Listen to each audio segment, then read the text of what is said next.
let's row me bully boys. We're in a hurry, boys. We got a long way to go.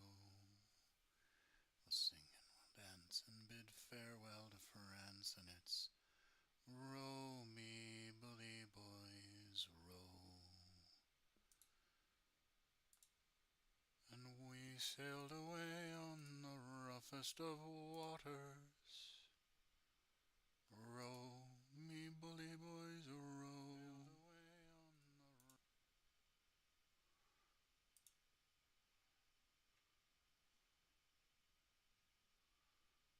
And it's row me bully boys. We're in a hurry, boys. We got a long way to go. We'll sing and we'll dance and bid farewell to France, and it's row me bully boys, row.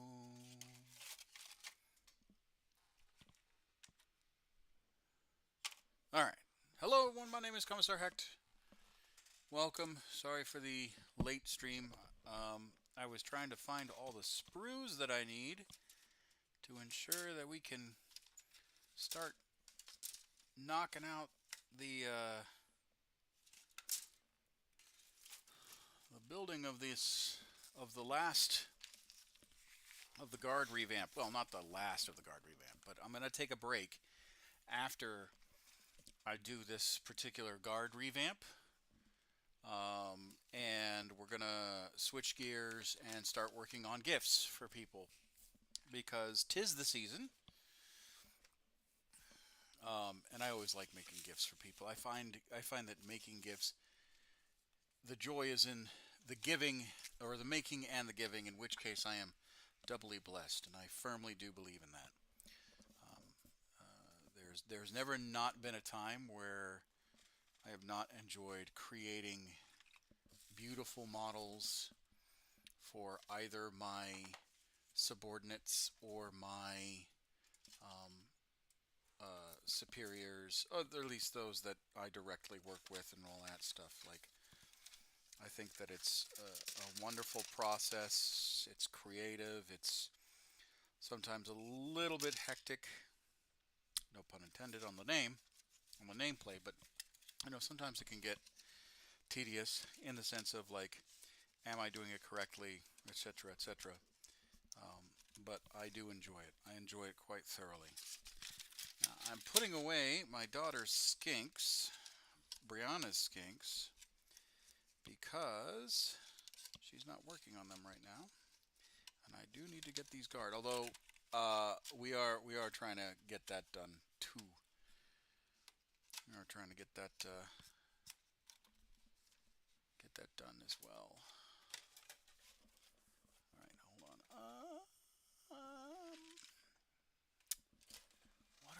See, what's that? What's that over there? Well, those are headphones. I need those, or sorry, earbuds for my iPod. I need those for later. I just put that over there. It's a little chaotic. It's a little chaotic right now. Trying to organize. It's controlled chaos, I promise. I know what I'm doing. I got models everywhere. This is why I'm working on everything. But I hope everyone's going to enjoy a lovely stream. I don't know how long I will be streaming. I did power slam an energy drink, so I might be a little jittery, but I'll try and get some decent time. We are unfortunately not out of the woods just yet when it comes to batch painting, though. We're going to start with because we did, okay, let's do a quick recap. So, over the 24-hour stream, we successfully completed almost all the details. No, well, actually, I'll say we have completed all the details of the torsos, legs, and all of the random gribbly bits for 25 guardsmen, which is a feat in and of itself. I tell you, that's definitely something to be proud and be proud of. Um, yeah, I'm proud of it. To hell with what other people say. That's an accomplishment in and of itself. Yes, are the older models easier to put together and easier to batch paint? Of course, but I do like the new Cadian kits. Well, new. They came out in 2019. I do like the Cadian kits because they've got that extra bit of detail and whatnot. Is it more taxing to get everything done uniformly with the guard in a manner that matches the design, the what's it called, the creative design that I want to make? Yes, but um, uh, but it's there, and that's what counts. Um, so what I think I'm going to do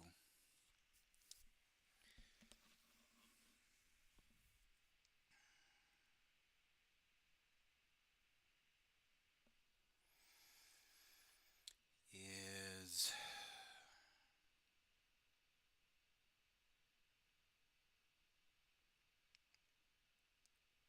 we need to do the command squad.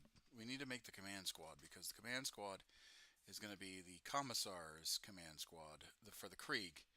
Because the whole issue with my army is that when they redesigned the army and revamped the codex, I have to run my Terrans, right, as Krieg, because that's the only unit composition that is as close to the um, uh, to be as codex compliant, i.e., legal, um, as necessary. So,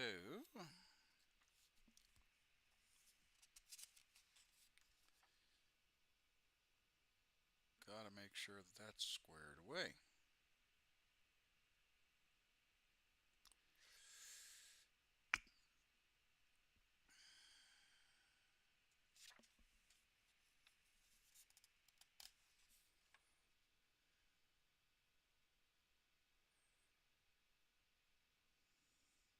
$7.93.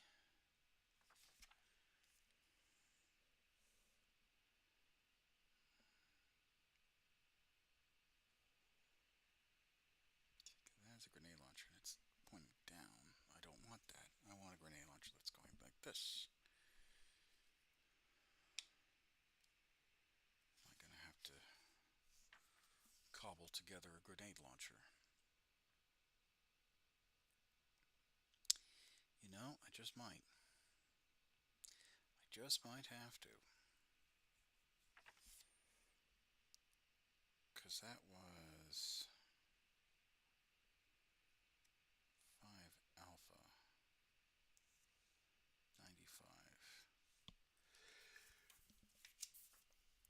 95. Whoosh.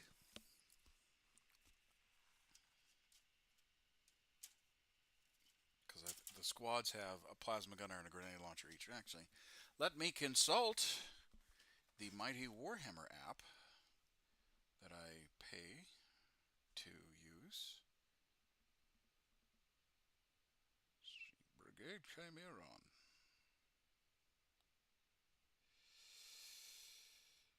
Yeah, grenade launcher, Lost Gun Regimental Standard, Master Box Lost Gun.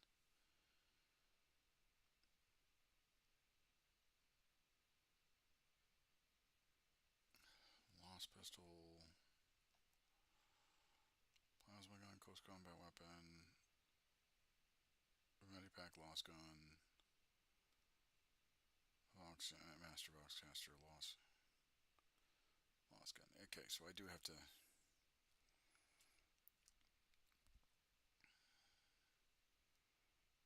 Tempestus Pistol and Dagger.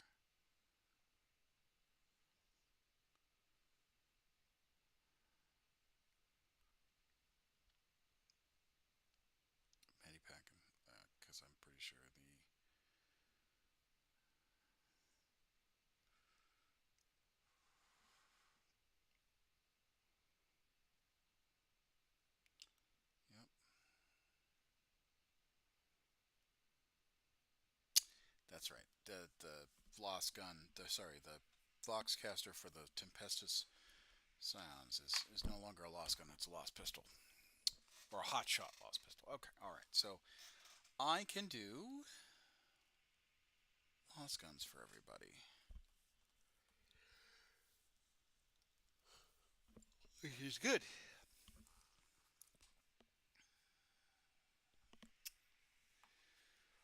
Right? Yeah, that's good. Let's go back to the command squad just so I double check. Oh no, so the alchemist for the Krieg has a Lost pistol, not a Lost gun, but the Master Vox has a Lost gun. Okay. It's the Cadian command squad that has the Lost gun Master Vox caster. Ah, alright. Totally makes sense. Alrighty. Or sorry, the not the Master Vox caster. The medic has a Lost gun.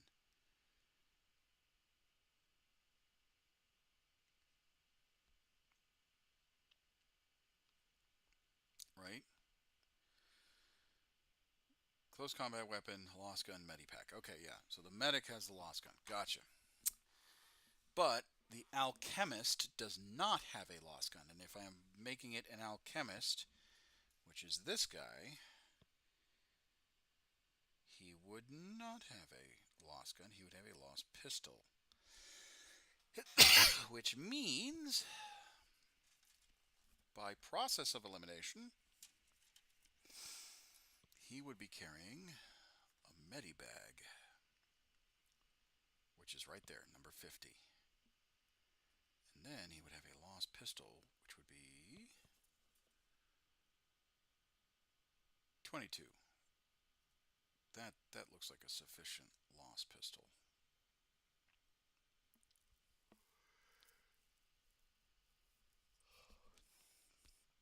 Is there another one?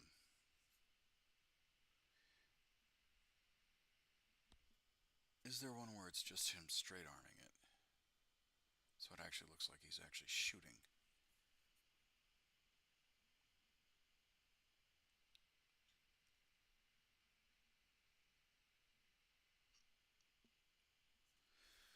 Let's play Find It on the Sprue. Ba da da da da da da da da da da da da da da.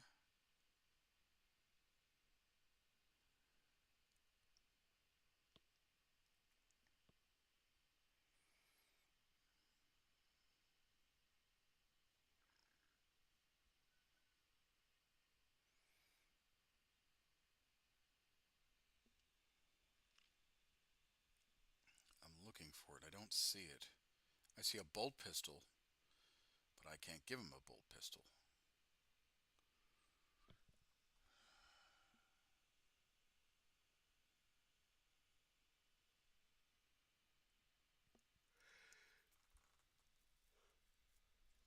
What jazz? That would be cool, just to rock up with a bolt pistol in hand.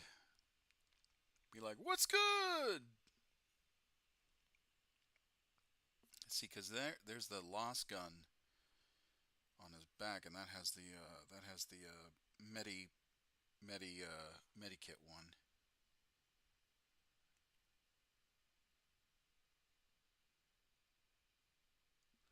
Hmm.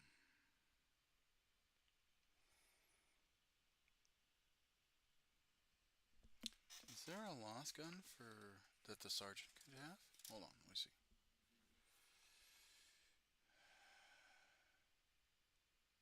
There is. Fantastic. There is a straight arm Lost gun.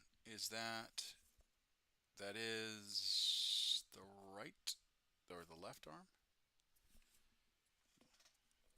Of course, I drop a model into my crotch. Fantastic.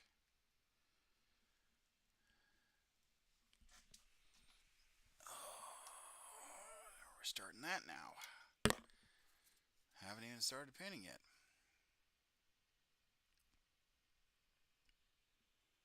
What was it? There we go.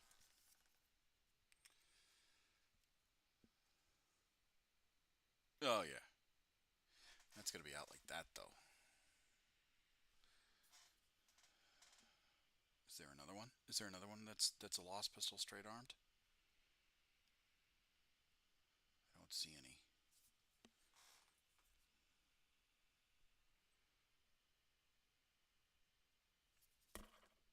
I see a bolt pistol that's like this.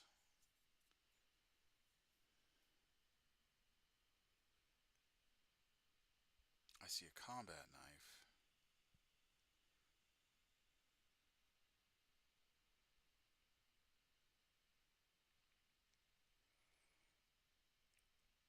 I see plenty of plasma guns and power grenade launchers. Yeah. Oh no! I see that Stream Intelligence is failing to reshare comments containing streak announcements. What the hell? Do I have to? Oh god. Do I have to re-look at? I'm sorry.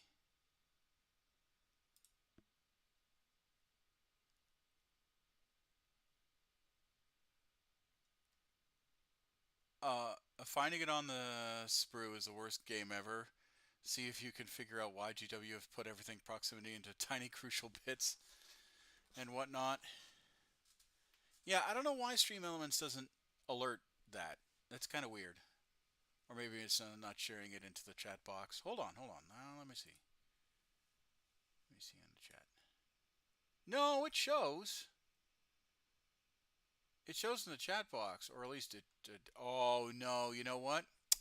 It's not showing in the chat box. Son of a gun. Well, I gotta fix that. Because it's definitely not showing up in the restream chat.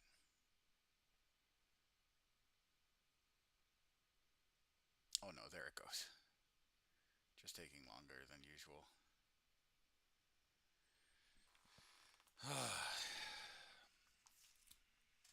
I okay. I shouldn't really be worrying about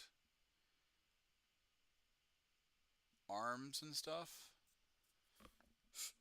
until I actually get to putting them together. Oh, let me take a look at this guy because this guy is the one with the straight out. This guy is the one that I'm looking at with the straight out lost guy. Oh, come on, focus. Texted technology is great when it works. Speaking about when it works, speaking about that, here's technology. There we go.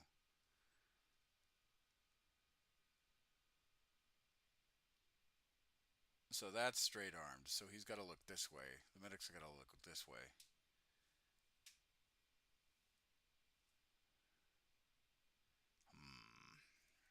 Trying to think.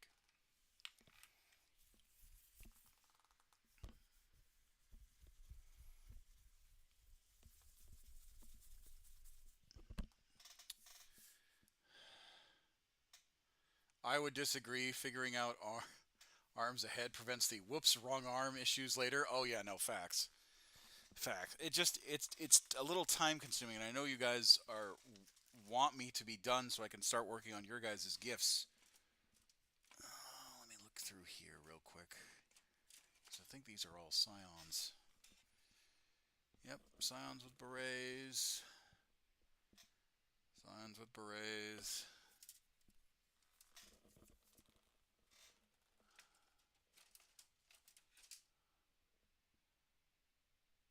Aha! We have found some.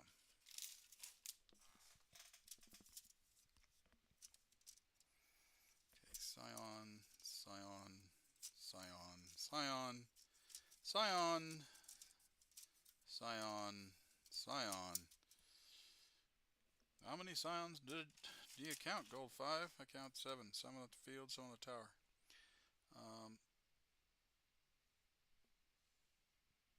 Oh, there is one.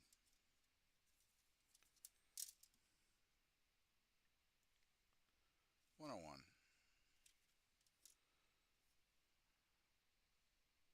So why didn't I find that on this one? Did I use it already? My good Commissar, all things in the fullness of time. I know, but I still feel I feel beholden to you. I did use it already. God damn it. Well, son of a bitch. Okay, well, I'll just use that one. Okay.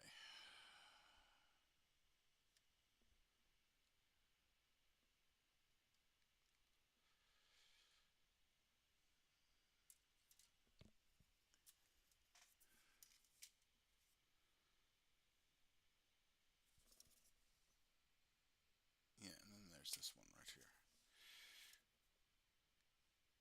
Alright, so the Alchemist has the last pistol, so we'll use that one. And seeing as that one's already painted... Which one? Which one did I see that was already painted? This one. Seeing as this one's already painted.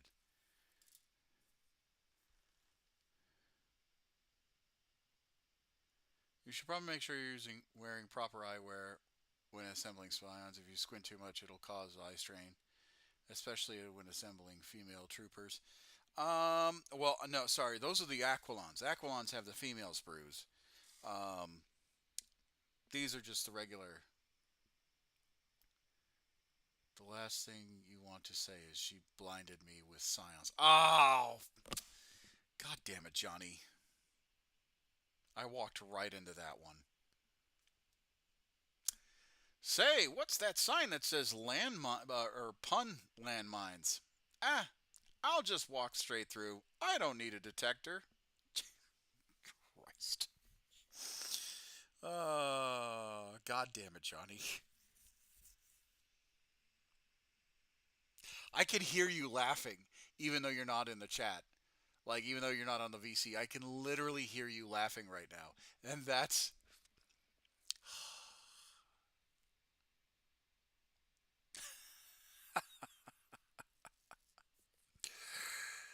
You got me good. Oh, damn it, man. I am smirking very hard. Lies. Lies. I mean, I bet you are pleased with yourself. It's not the first time you've gotten me with that joke. You would think I'd smarten up to that setup. Clearly not.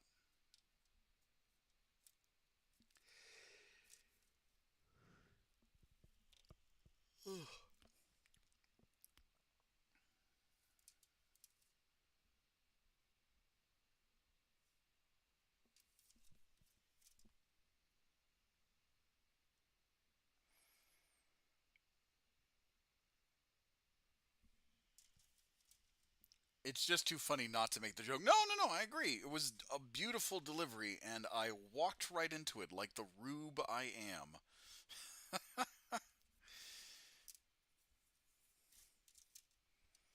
Again, I am not hating the man who set up the trap.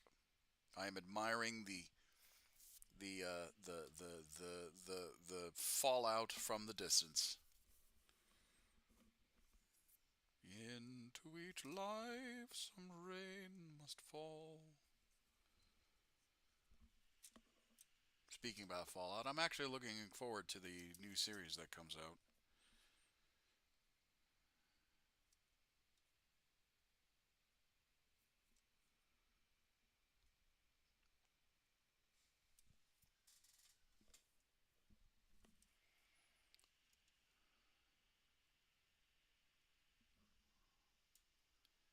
Good day, Commissar. What are you building today? I am doing some more batch painting. We have not escaped from batch painting purgatory as well as I hoped. Welcome to the stream, Wrath Talon, by the way.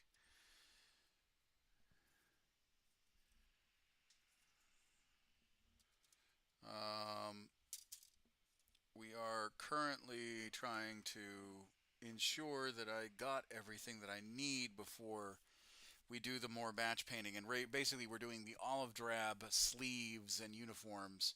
And thank you for the follow, too. Yes, thank you very much. It's very thoughtful of you.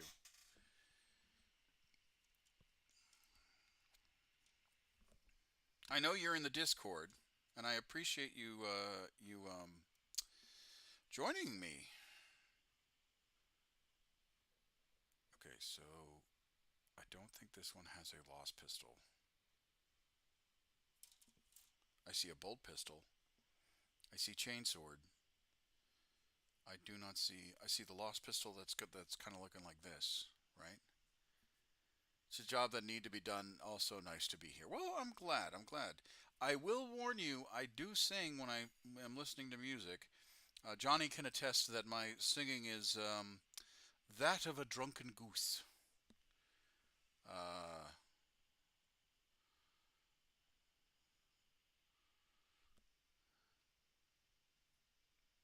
Painting armies, life's a batch, and then you play. Truer words never spoken.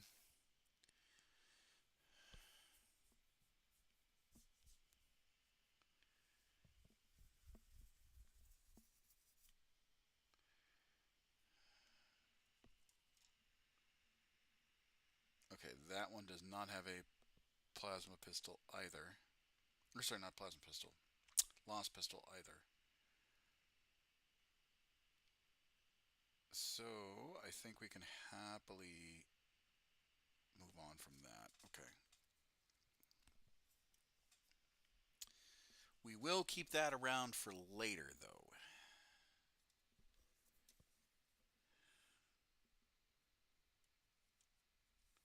Because it's still got some power. It's still got some chain swords, which I can use for other sergeants.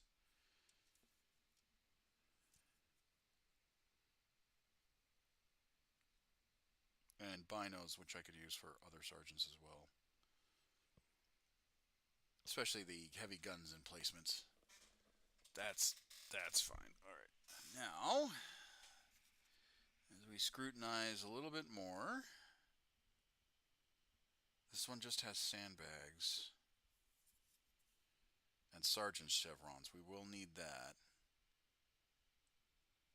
Sandbags. Oh, no, no. There's a lost pistol in there. Okay, all right. So we will need that one. So we're going to set that one aside.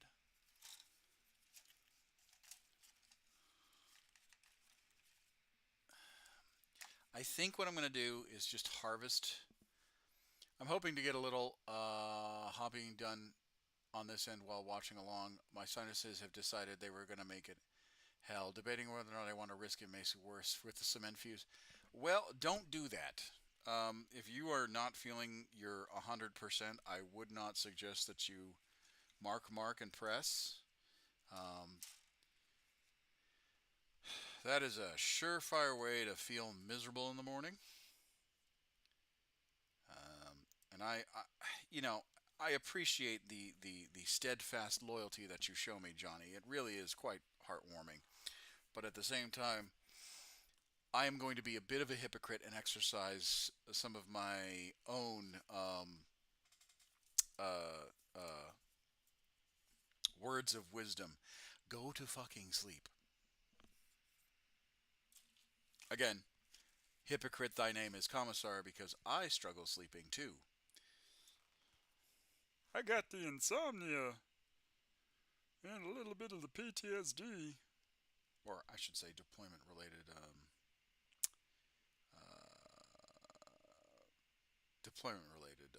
trauma.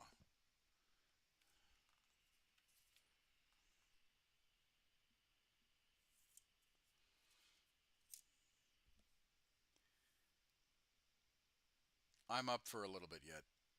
I have to got a load of laundry to finish. Well, okay. Well, if you actually have something to do, I feel less bad that you're doing it. All right. Okay. I think we have gotten where I need to be. All right. Cool.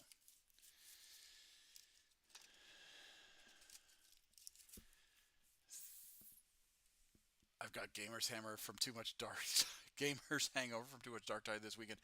Honestly, I've had so much fun. Wrath Talon, how are you? And tell me what you are working on.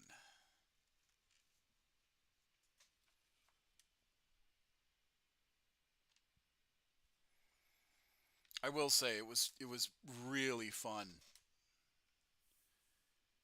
I started my veteran today. Ooh. Veteran is fun. It's like your strong side is aiming down your iron sights. Like you should be spending your most of your game aiming down your iron sights, because as you aim down your iron sights and scope for headshots, um, that's where trying to think. That's where you're going to do the most of your damage. And if anyone tags it for you, tags an enemy for you, um, you can zero in on weak points and all that stuff. But yeah, you should be basically the your game is or your game experience as a veteran should be just down the iron sights at the every single step of the way. It should be iron sights almost, I would say 90, well, 70% of the time. I'm good. Got to go to work soon, but before that, I'm building number 12 of my 25 Death Riders. Who? Someone's building the Ride of the Rohirrim list.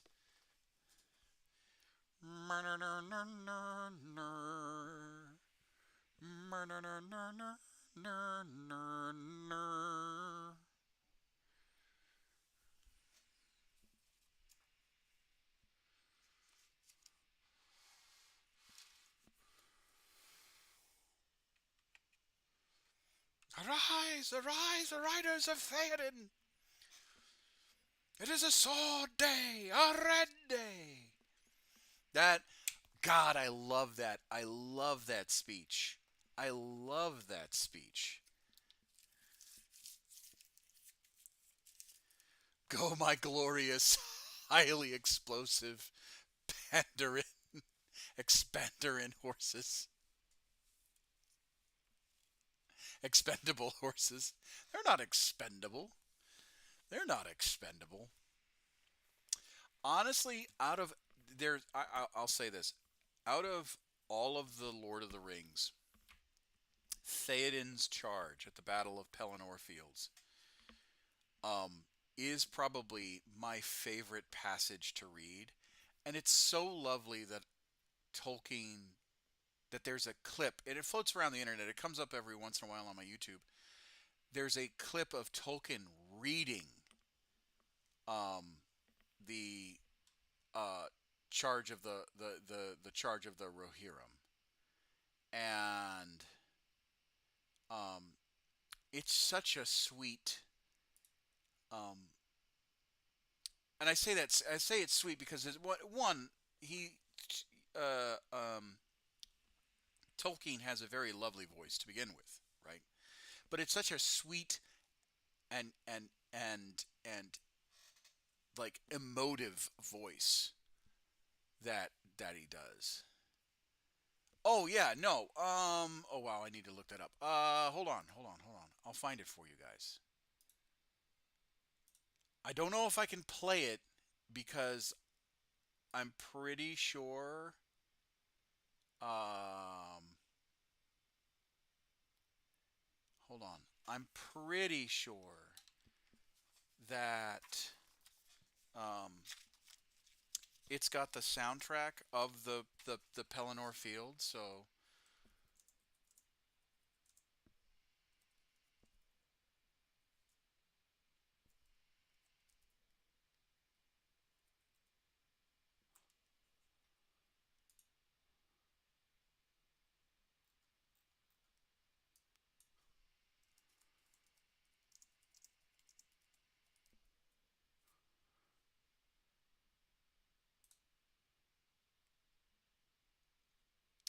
So it was done by a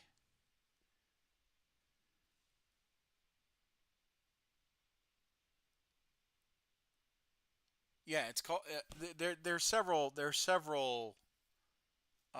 versions. The most of them are yeah. All of them have the music, the Pelennor Fields. But basically, if you type in Tolkien reads the Ride of the Rohirrim, um,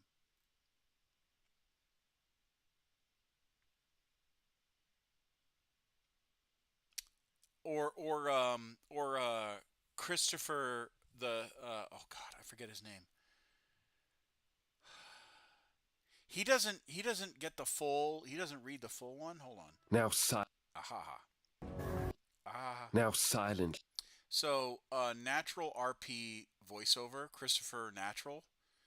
I forget his actual name. Or his first name's Christopher. Um, he reads most of it, but there's not a full. There's not a full. Uh, he doesn't finish the. He doesn't finish the full bit, but he does a pretty good. He does a pretty good one. But yeah, it's such a good read. It's so emotional, right? It really is. It occasionally, again, it pops up on my feed every once in a while, and I get my hairs on my arms and on the back of my neck stand up because it's the mix of the soundtrack and Tolkien reading it, and it's so emotional. When all Tolkien is doing is just doing what some people would call a soft reading. He's not even he puts some emotion into it, but really he's just reading the passage. There's no like voice acting that he's doing. It's just him. It's really good. It's very sweet.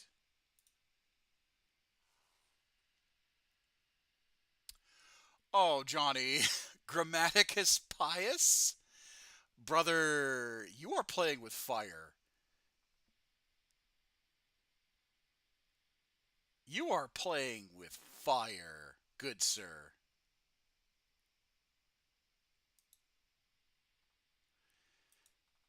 For those of you that don't know,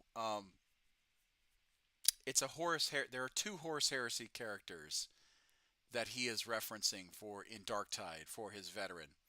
John Grammaticus, which a lot of people dislike. A lot of people dislike John Grammaticus in the Horus Heresy series. And then good old Olenius Persons or Pius. Um, and Olenius Pius, he is the guy that saved the emperor in the emperor's moment of need or moment of weakness. He's the one that in okay, so we're going to talk deep lore real quick and then we'll get to painting, I promise. I swear to God, I promise. Fucking 45 minutes in and we haven't even started. I haven't even put brush to model yet. This is the problem. Heresy. Now, some people do not like John Grammaticus. Uh I understand why people don't like him because there is this level of tropiness that is the writing of John Grammaticus. But in my humble opinion, I think that, to put it very politely, people need to get the fuck over it because he is there as a foil to the more clandestine style um, instances within 40K. Um, he's there to be a big bad, or not a big bad, but a nuisance. He's there to be untrustworthy. He's there to be a nuisance. He's there to potentially undermine what the emperor is doing, or what the imperial forces are doing during the heresy and even after the heresy. Um, you know, just like Erebus, he's there to be not liked. Um, uh, so that's my take on it, right? Um, but Olenius Pius, we get back to the deep lore.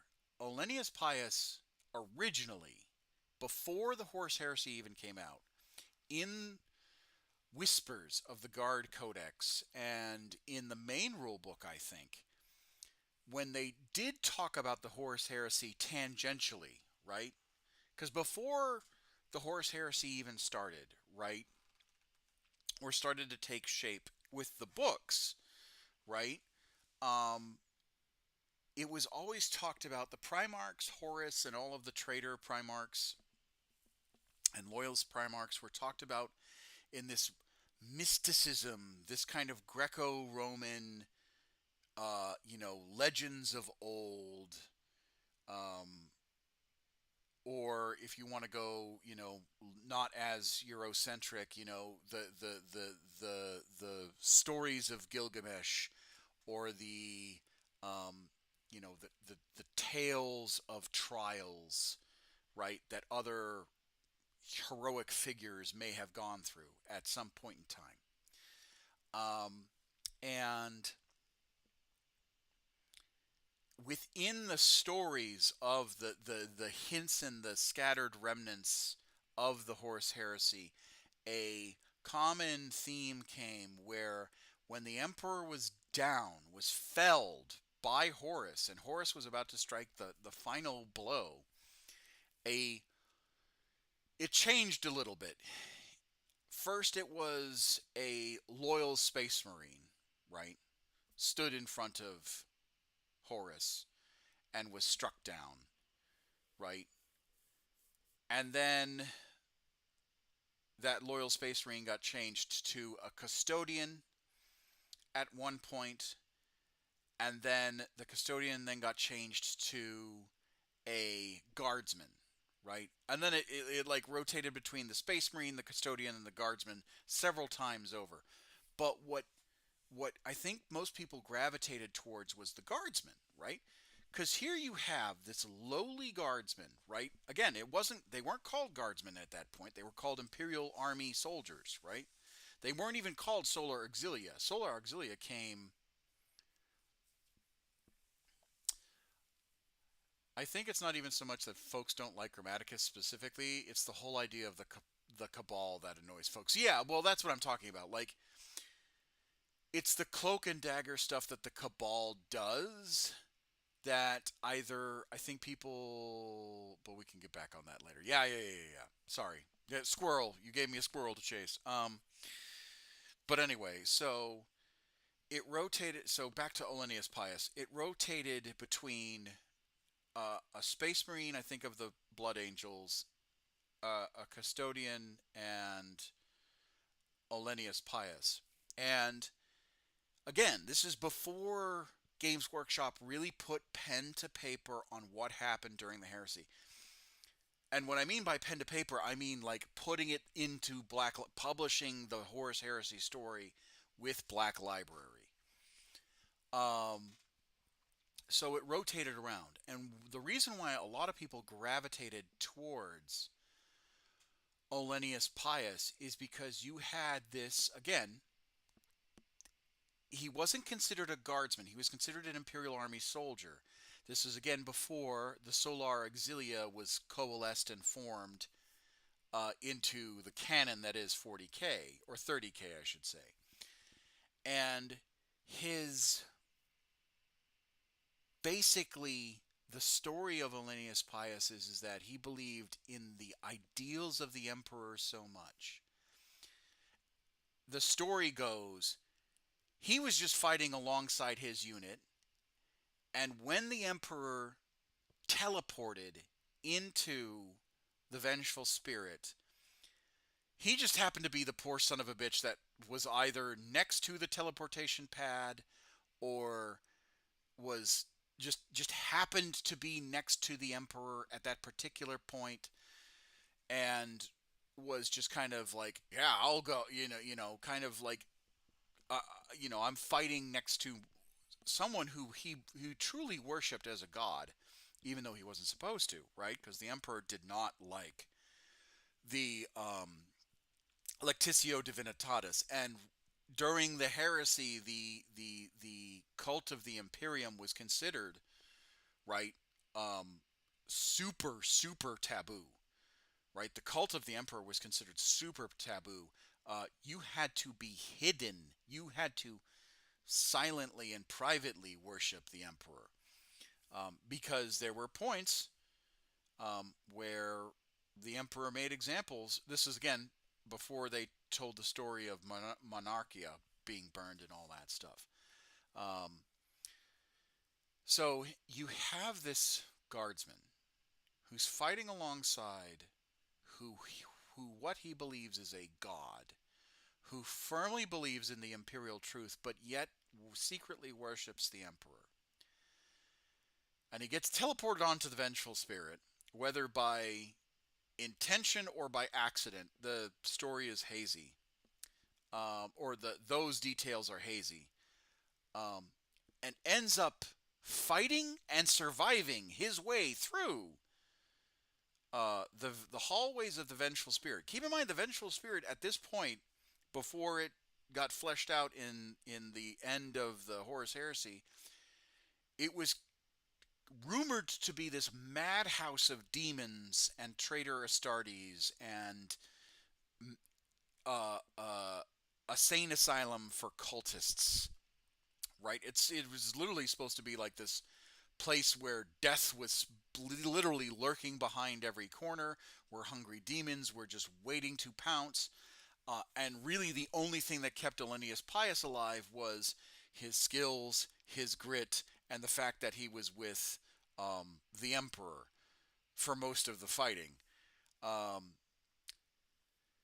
so now, again, this is before the Horus Heresy, so we're not talking about the end in the death, which is the title of that wraps up the Horus Heresy for the most part. We're not talking about that. We're talking about what was available and what was hinted at the entire time. So we're talking like pre-2010, right? For the most part. Because I think the Horus Heresy started in 2012, if I remember correctly.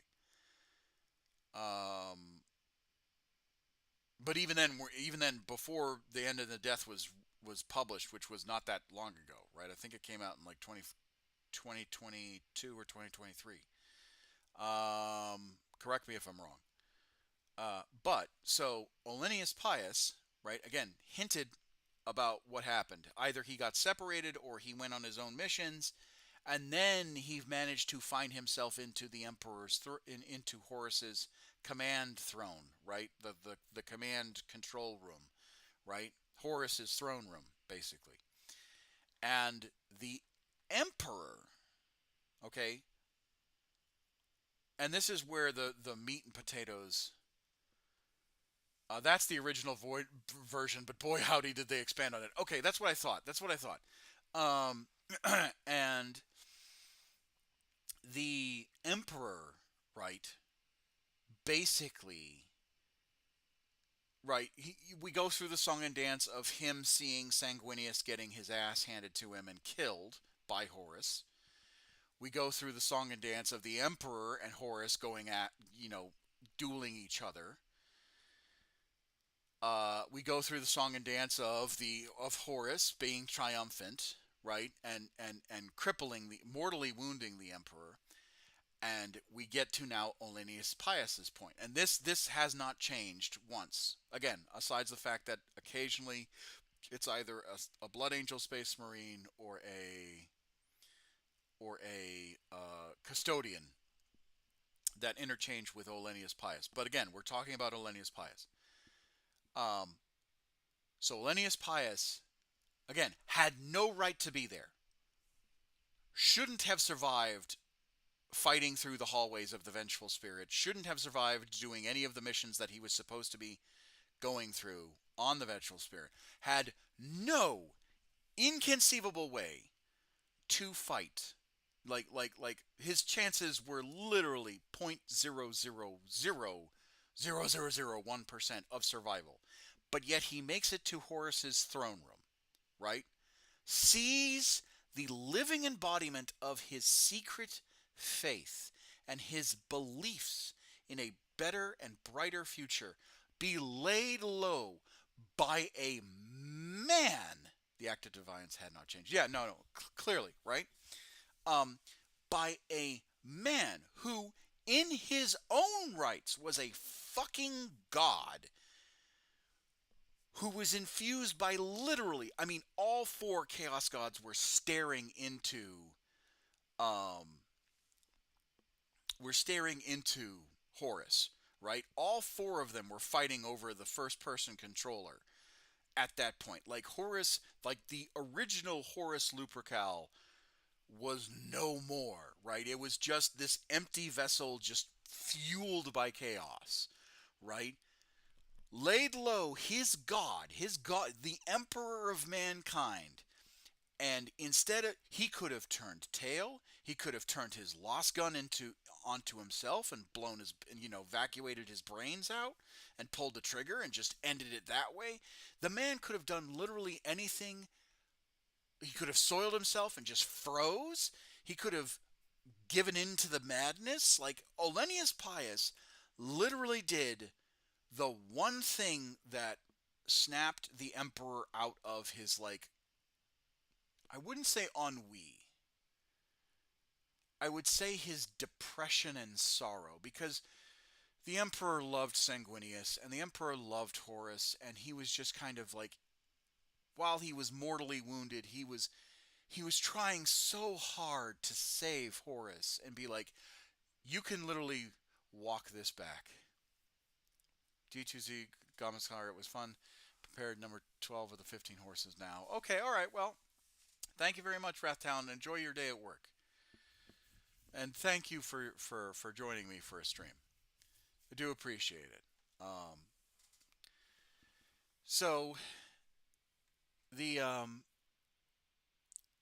so Olennius Pius could have done literally anything, anything. Ostensibly, the only reason why Horus didn't have enough power to win is that he wasn't willing to become the champion of any one of the Chaos powers. Potentially, that is definitely a theory that a lot of people have floated. But when you have all four Chaos Gods staring at you, giving you their blessings, that's a you know that's a mighty powerful place to be. You are on par, if not equal to, um, a lot of beings in the universe at that point. But back to what I was saying, you know, Olennius Pius could have done any of those things. Could have ran, could have committed suicide, could have just froze, could have gone mad, uh, you know, just all of the above, right? But no, instead, what he did was he stood in front of Horus and said, not one step further. And he put himself in direct harm's way. Now, obviously, we know what happens next. Horus literally strikes Olennius Pius with his massive mace. Olennius Pius gets quite literally erased from the universe. There is no shred of Olennius Pius left. Now there have been rumors that a small piece of Olennius Pius's soul is drifting around in the warp, in the Astronomicon part of the warp. But realistically, when Horus basically deleted Olennius Pius from the source code, that was it, right? There was no coming back from that. Yes, in the later Horus Heresy books, they claim that he's a perpetual, so he can never die, but let's be real here. That man ain't coming back. There is a lot of things that a perpetual can do. Getting deleted like that is not, it's like that walking meme. It's like that meme of that one person with half their face gone. It's like, I just need some ibuprofen for my headache. There's no medicine in the world that can bring that man back. He was literally a shadow on the wall. The after image of him getting smoked, right? So he gets killed. That instance of sacrifice is what snaps the emperor out of his either depression or whatever you want to call it, and basically is like the final straw that breaks the camel's back, right? Um, and you know, basically that snaps the emperor back to reality, basically saying, "Oh, you are not savable. There is no redeeming of you." You know,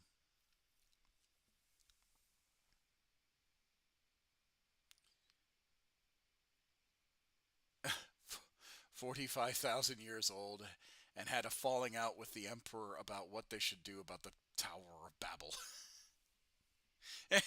Basically. Um, and so the emperor gets basically that was the wake up call, and I was like, oh, you're not redeemable. Horus is not redeemable whatsoever. So what's good for the goose, i.e. Olynius Pius, is good for the gander, i.e. Horus. And uh, as Horus deleted Olynius Pius from the source code, the emperor basically poured all of his wrath, all of his anger, all of his um, disappointment into one final attack, and then could thusly deleted Horus from the source code. To the point that I think, if I remember correctly, like the psychic screams of Horus's death harmed all four Chaos Gods. Um, because they were so vested into him. So yeah, that's that's what happened. Um, and that again, this is all before. I got to say this is all before the Horus Heresy got started, right? Before Black Library published the Horus Heresy. Um, but yeah, I love the story of Olynius Pius because, and that's kind of why I fell in love with the Guard anyway. Like, I like the fact that it's just humans fighting the horrors of the universe. There's no, like, the most anyone could be as a human is either a commissar or a stormtrooper. Because at that point, like, you are at the pinnacle of human conditioning where you could be gene enhanced slightly. You could be gene therapy, or you could be psycho indoctrination and conditioning to hell and back.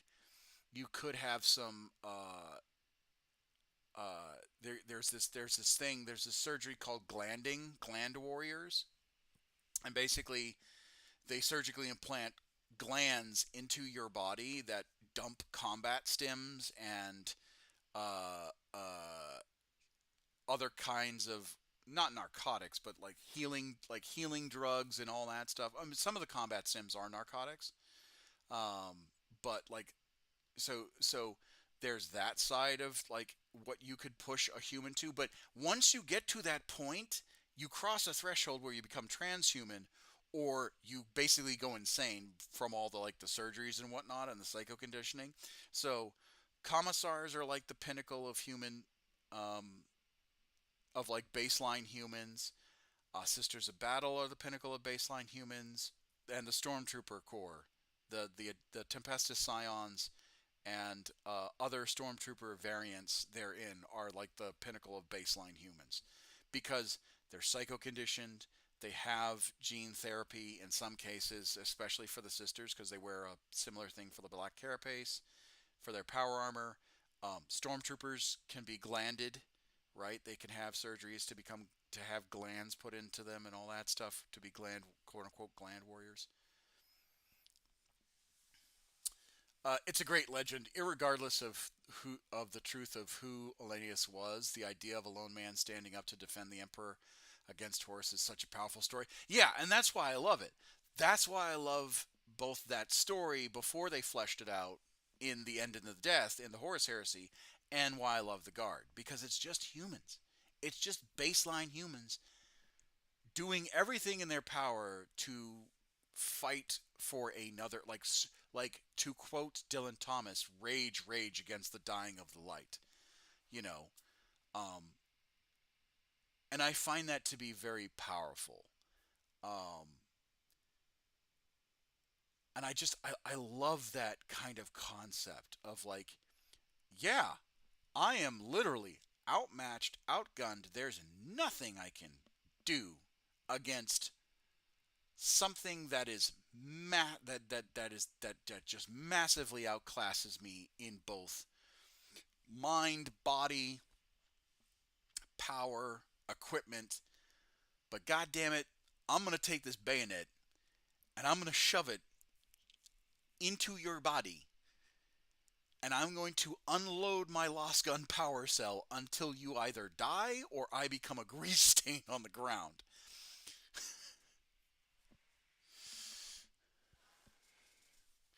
And I do like that. I do like that. It is a very powerful. Um, it's very motivating. Ah,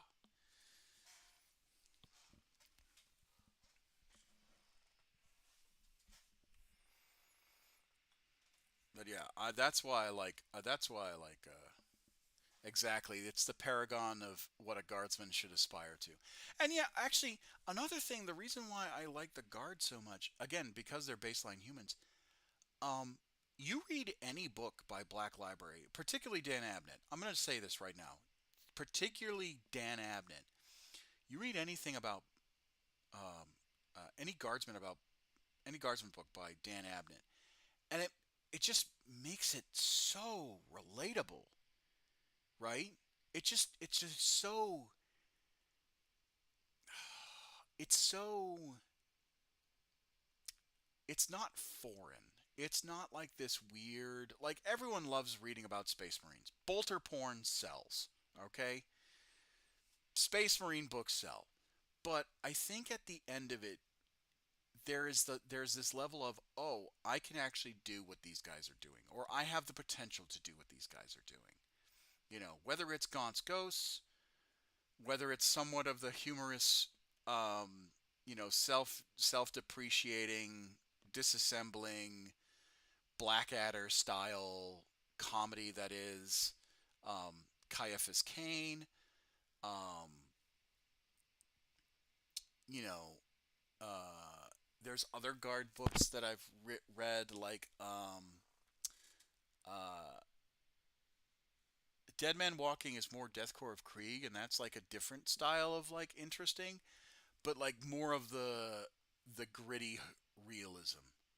You know, I genuinely got started on my Black Library journey with the Imperial Guard with Gaunt's Ghosts, and I never looked back.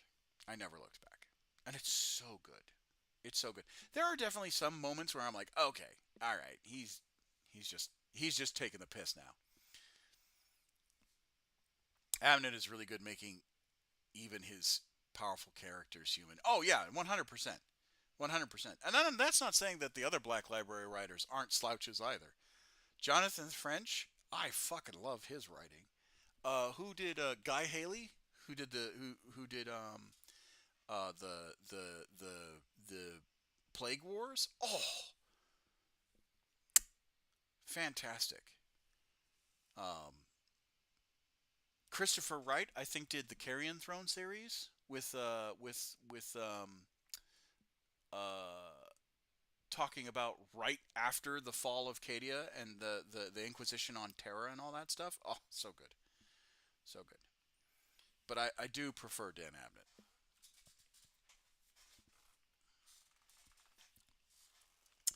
But yeah, that's why I love the Guard. That's why I love the Guard. Get rotating it back. So, if you ever want to play a faction, um, if you ever want to play a faction that is somewhat relatable, Imperial Guard all the way. Imperial Guard all the way. And that's thanks to Olenius Pius and Dan Abnett. The yeah, yeah, it's just really good. My first introduction to Abnett was the first Eisenman book. It hooked me on to his hearts. It hooked me hard onto his stuff. Oh yeah, Eisenhorn's fantastic. I cannot wait for the end of the Inquisition series. I have read Eisenhorn so many times. I have read Ravener so many times. I have read both the two Beckwin books so many times. I want him to fucking finish the series. Ah. And the only way you can read the series appropriately is that if you start with um, Xenos Malleus Hereticus for Eisenhorn, those three books. Then you have Ravener, Ravener Rogue, Ravener Returned. Then you read Eisenhorn the Magos, which ties all the short stories together. And then after the Magos, you read Pariah and then Penitent. And I cannot wait for the third book. I cannot. It's so good. Yeah, GW has a really good uh, core of writers these days. Oh yeah, I don't think I have met a GW book that I didn't like. Like I don't think I have read a GW book that I didn't like. I think there were some that like if I had to classify as disliking, it was because they were slightly forgettable. But I still had a blast reading them, kind of a deal. Like if that makes any sense. Like they were they were forgettable in the sense of like I read The Last Chancers. I have the Last Chancers trilogy. Some of those books were really, really um, forgettable, but they were a fun read. Like I couldn't tell you the plot of The Last Chancers besides the fact that they're basically the Dirty Dozen, but in 40K. Um, but yeah, the third Beckwin book has a potential to really upend the status quo of the 40K universe. Yes, yes, it does, which is why they're taking so long to make that book. I think during a question and answer session with um, Dan Abnett, he was like, "I literally cannot publish this book because I think he already wrote it, or he had, or I think he basically said he's written a majority of it. There are just some parts he can't finish just yet." Um, Honestly, I'm wondering if they're delaying it because the lore reveals will shake up the 40K universe in big ways. There's if Dan Abnett is saying he can't publish the book for reasons, that's definitely your flag. Like that is literally a Japanese flag dance, kabuki style, like dung dung yo, that kind of a deal. Like there's your sign.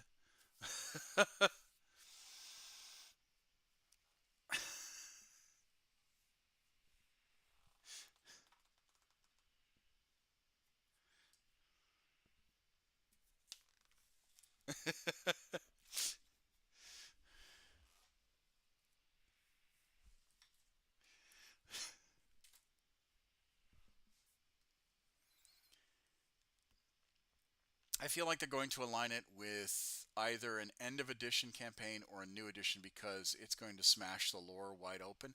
Well, so that's the thing about 40K with Games Workshop. I really should be painting, but we're on this lore kick right now. That's the thing with Games Workshop is that they have stagnated 40K for so fucking long that a lot of people were upset when they moved the plot of 40K forward as much as they did with the destruction of Cadia, Gilliman waking up, because there was for a lot of people, and they have short-term memory lost. Don Momotaro arrival gif.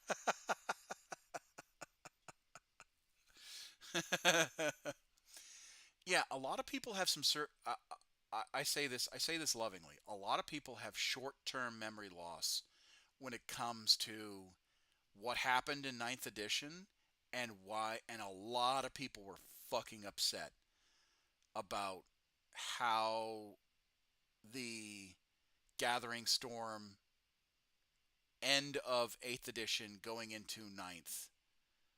Or no. I think it was 7th edition going into 8th. Something like that. Because Katie, I think, blew up in 8th edition. Hold on, let me double check. God, now I gotta. Katia blew up in which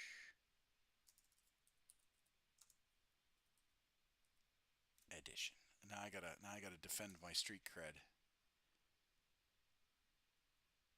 At the tail end of 7th, yeah, going into 8th. Okay, allow me to correct myself.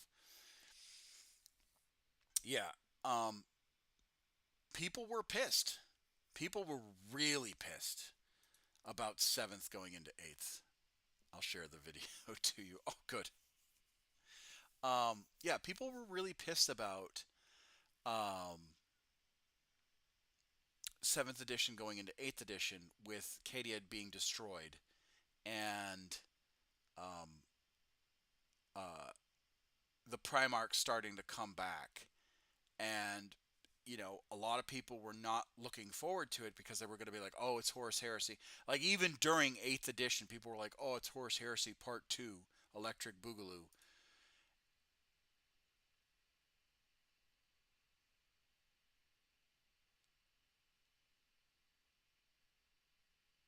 Okay, I'll have to watch that a little later.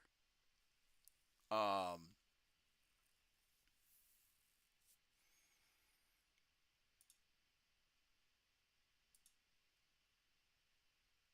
but, you know, people were not looking forward to it. Um, you know, I think people have come turned around because one, you're talking about the Primaris Marines, you're talking about a lot Belisarius Call, like a lot of things were quickly introduced in 8th edition that people weren't really happy about. I mean, people were still playing, and 8th edition was pretty damn popular, if I remember correctly. Um, but uh, you know, there was a very loud and vocal minority that was just like, "Bro, what are you doing?" Um, but then there was also the loud and vocal minority that was just like, "Please advance the storyline just a little bit." So, you know, we're getting to that point where I think Games Workshop is trying to advance the storyline again, but in very hello Commissar, hello scrambled eggs, but in a very um,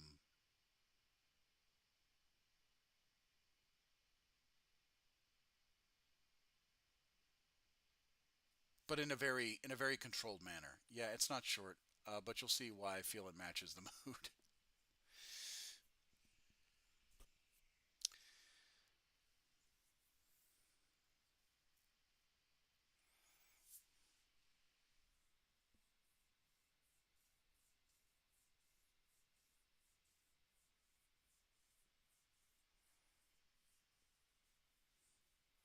And how are we, scrambled eggs?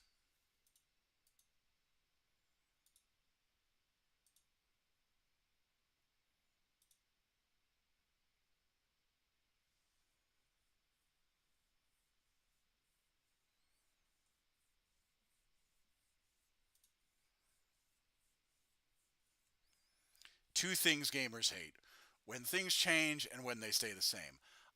Yeah.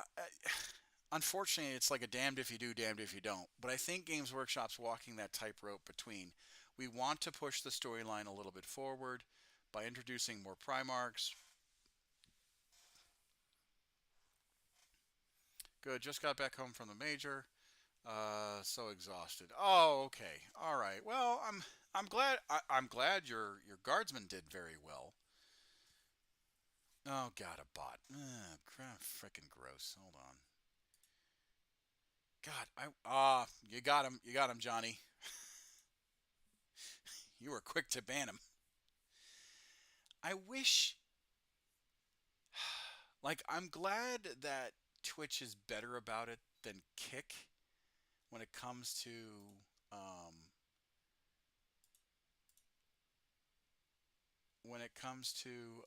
what's it called? When it comes to bots, because Kick is just riddled with bots. Hell, during our Dark Tide streams, I had to every single time we went back to the Morning Star, I had to go into Kick and kick out bots that were trying to advertise to me, banning bots that were trying to advertise to me. It's very annoying, incredibly annoying. Kick is actually my out of all the platforms, Kick is the one that I have supposedly 54 followers. I don't know if they're just empty accounts. I hope they're not. But Kick is the only platform that I don't get any views or stream or viewers on consistently, or sub counts for that matter. I'm not even monetized for Kick. I would like to be, but you know. So far Twitch and YouTube are the more successful channels. And my Facebook page is my Facebook page. It's hit or miss, neither here nor there.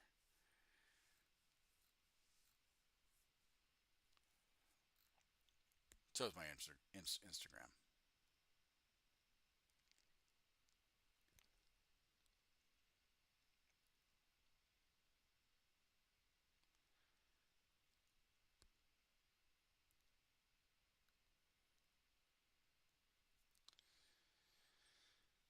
But all things in the fullness of time. All right, now let's get to painting.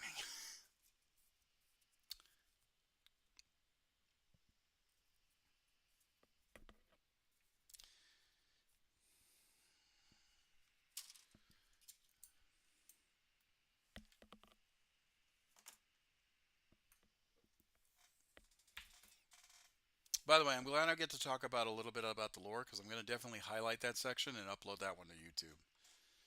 Hopefully that'll give people a little bit more traction when it comes to looking for lore videos. Now, again, I'm no expert on lore, but playing the game for 20 plus years is, I think I would learn at least a little bit. Because I started, like I said, I started 40K back in like 2002, 2003. Um, and that was during third edition. That was during, you know, I think some of the better writing for Games Workshop, or at least some of the more flavorful writing of Games Workshop. Not that Games Workshop doesn't have good writers now. Just Yeah, we really went down a rabbit hole. Well, we haven't talked about Grammaticus and the Cabal, but I think that that's another rabbit hole for another day.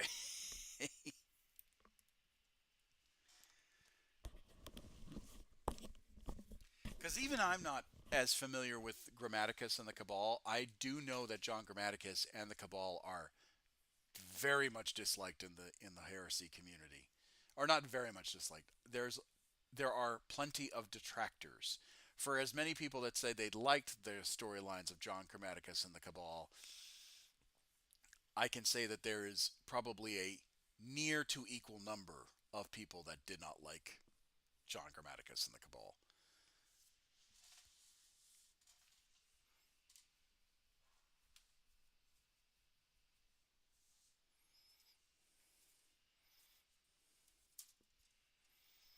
So again, the fact that you named your veteran Grammaticus Pius, you're playing with fire, good sir.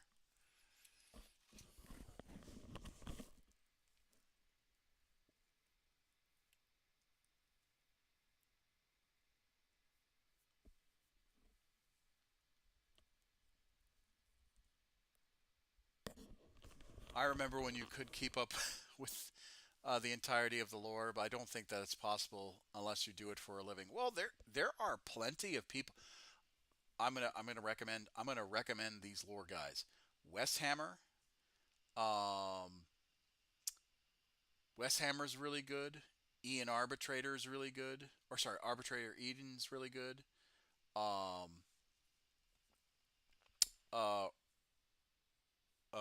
Rogue, or oh God, what's her name? Hold on, now I gotta find her.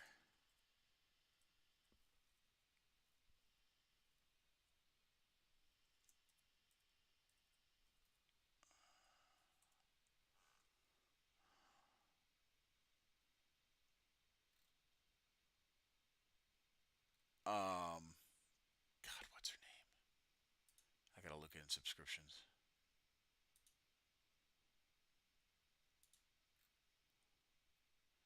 Pancreas No Work, when he does 40K videos, is really good.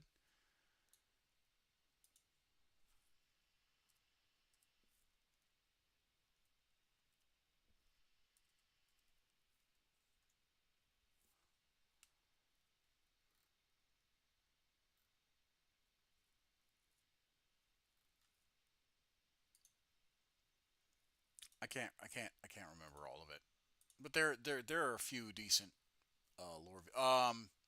Uh, Isander and Coda are pretty good, but they do like long form hour conversations back and forth um, between each other as they talk about lore. They still do their research, but they kind of reduce it down to somewhat meme stuff. But that's not Isander and Coda are pretty good. That's not a bad thing, in my opinion. It's a good laugh. Hashtag Tower cool. Get You know what? The Tau are cool. I I like the Tau's design aesthetic. And I think a lot of people hate on the Tau um because of like the memes. But uh the Tau definitely have a design choice. And as much as people hated it when they got introduced, I think in third edition, um, it's not bad. They're not a bad faction. They really aren't. Do I think that sometimes they get super overpowered? Yes. But that's with any faction that gets a new codex nowadays. Hell, I think the only faction that didn't get overpowered was the Guard. I think their tanks got beefier, which is nice. But yeah, you know, I don't hate the Tau like everyone else does, or not everyone else, but the small minority that live for the memes. Um, I can understand the frustration on the tabletops. The Death Corps of Krieg are my favorite. Well, okay, so I am going to recommend you these books if you're going to do Death Corps of Krieg. I'll be right back.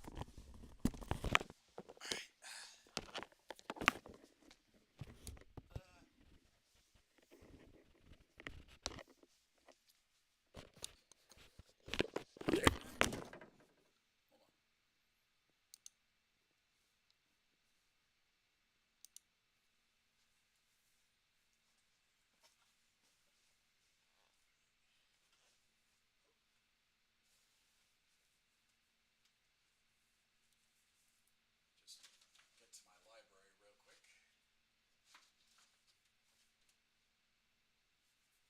This part. Excuse me. I gotta put up these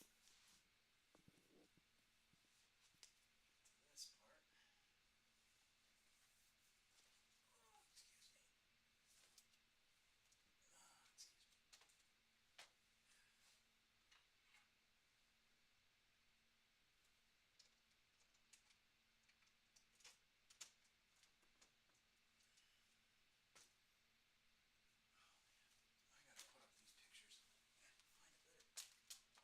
Find a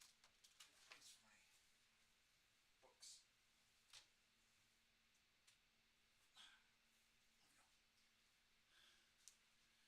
Gotta get my better.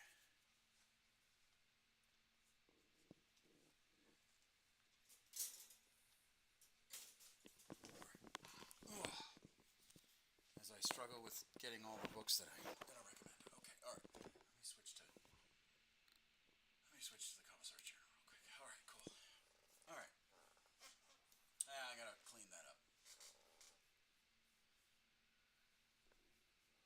bookcase reveal. We'll get to that. I did do a small short where you saw that bleh, that bookcase. That bookcase, I'll figure out another time to do that one. I have a dog. I have a dog kennel that's like sitting right here. Yark is not a small dog. He is a very big puppers. So normally, this is where I would put a lot of my work stuff, or not my work stuff. This is where I can operate and show you guys kind of the space. But because we live in a very small house, it's right here. But okay, back to what I was going to say. All right, so the first book that ever came out with the Deathcore of Krieg was Dead Men Walking. It's a really solid book. It's about. I'm not going to give you the spoilers, but it's about a Krieg regiment that finds itself on a planet that they were supposed to take a break on, and this mining planet discovered something. Okay. That's all I'm going to say. Good book. But if you want to go chronologically,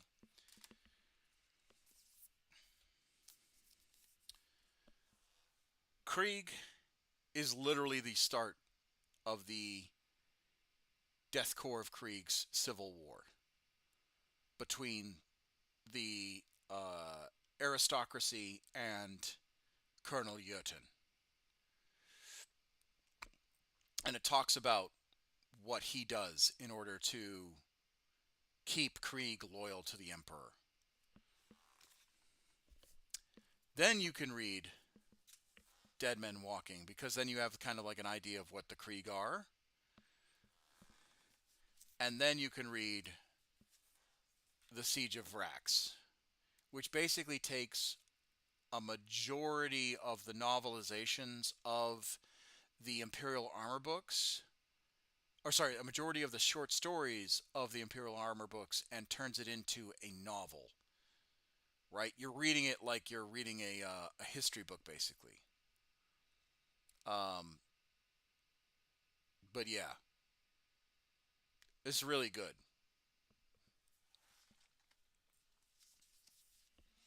So those, if you're looking for good Krieg books, and specifically Deathcore of Krieg, I would recommend I would recommend Krieg. That's the start of their story.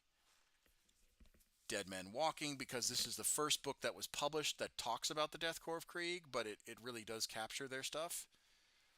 And then The Siege of Vrax. If you've never read the Imperial Armor books that Forge World produced about the actual campaign of Vrax, but you still want to know what kind of happened in the siege, this is one of them. That's really good.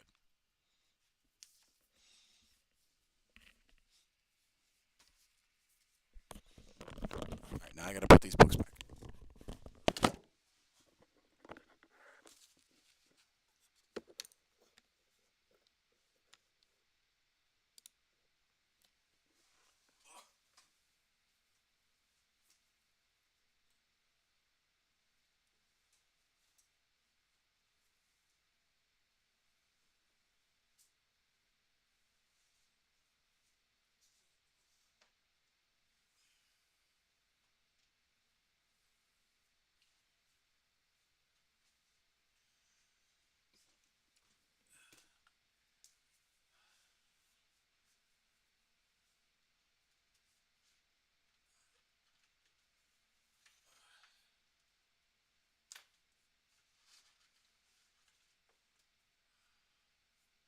Speaking about my bookcase, I really got to dust the damn thing.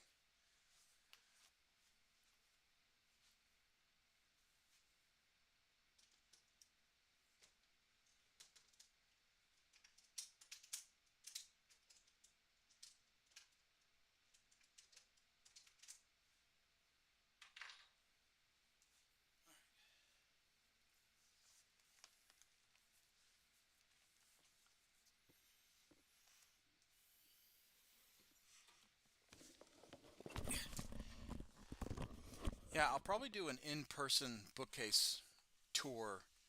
I'll probably take pictures of it. I've taken pictures of my bookcase case in the past, but that's probably what I'll end up doing at this point.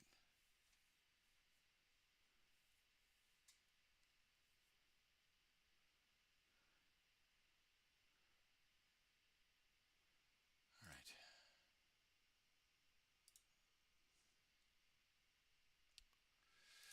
But how's everyone doing tonight? I hope everyone's doing okay. Let's start. Damn near 2 hours in, and I haven't even done a single fucking model. It's because I love talking about lore.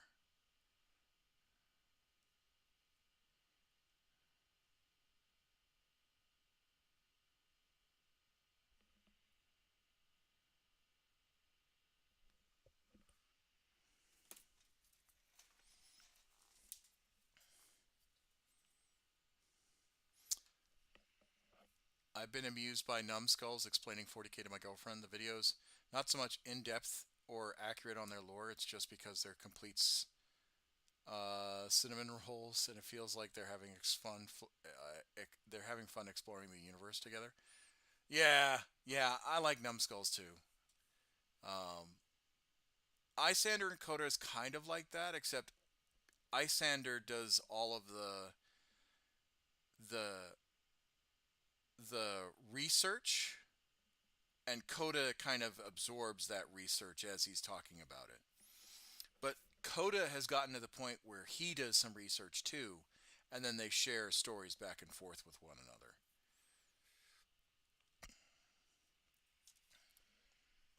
So it's a fun little when they first started the Isander and Coda, it was really just Coda talking. It was really Isander talking to Coda about 40k and like the madness that is 40k. But now that Coda has evolved into 40k, he he talks about stuff too. They've also done some BattleTech and some Dune stuff. They talk about cars a lot as well. So there's other stuff they do talk about, but primarily it's 40k.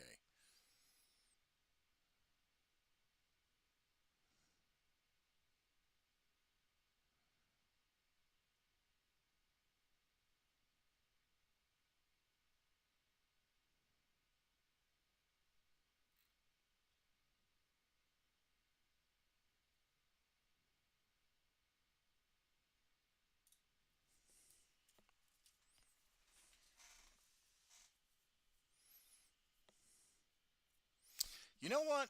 Now that you've talked about it at Scrambled Eggs, I will probably do a bookcase. I'll probably do pictures of my bookcase shortly, but if you want to do a stream thing, I think I'll do more of my cosplays and all that stuff, cosplay reveals and all that stuff. Oh, let's see, what's a good benchmark? Let's get over 600 subscribers on YouTube. If we can get over 600 subscribers, like past 615, I think that's where we're at right now. Subscribers on YouTube, and then if we get more either viewers, because I really want to make partner. Oh my god, if I make partner, that'd be amazing. Um, for Twitch, if I do that, that'd be kind of cool. I'd be stoked.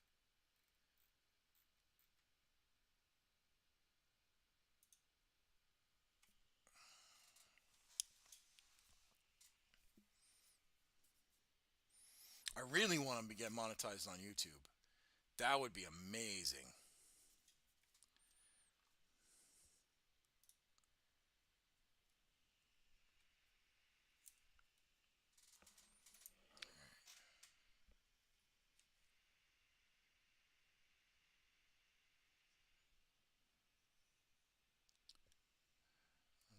Falls down.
Sometimes every hours they feel so slow.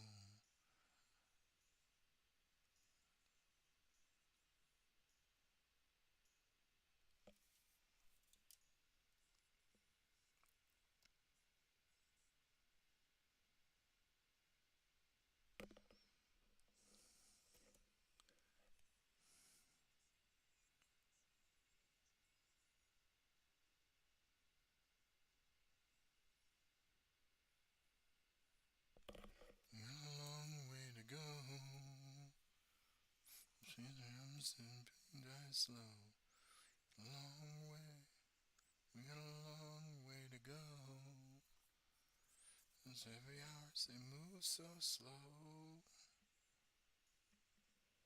A long way to go. Tell me now, long way. We got a long way to go.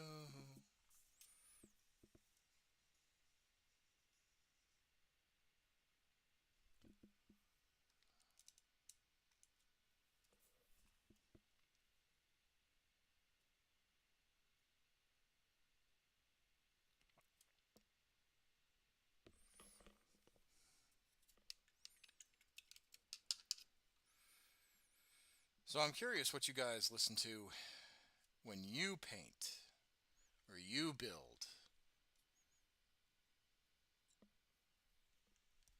Besides, obviously, listen to me poorly sing.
All night, I feel on the inside.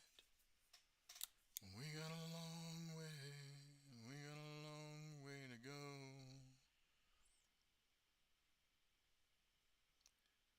Yeah, I want a different way. Fill my cup, it's all okay. Watch you off, feeling like a flame. It's enough. I feel stop, babe, stop. But you realize demons, fears disappear now. Up, you stay up with me all night. Show you stars in the daylight. We got a long way, we got a long way to go. Those heavy hours, they move so slow. Long way, we got a long way to go.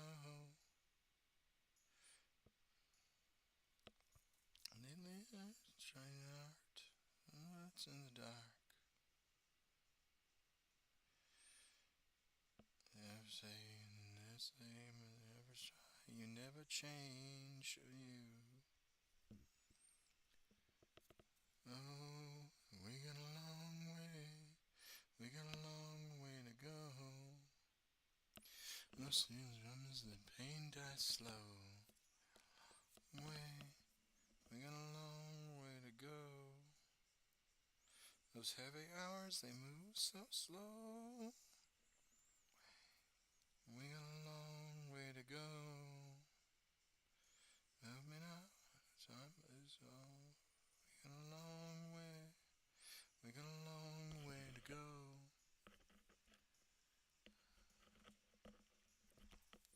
We got a long way, we got a long way to go.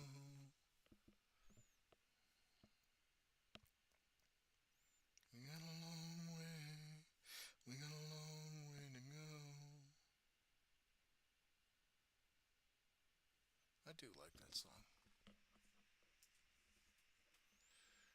While it is melancholic, I do like that song. It's a nice, you know, it's like acknowledging kind of where someone's at and realizing that, you know, they're starting their journey or they're in the middle of their journey, but they still got a long way to go. Obviously, that's the chorus, you know. But I do like that song. It's a very grounding song.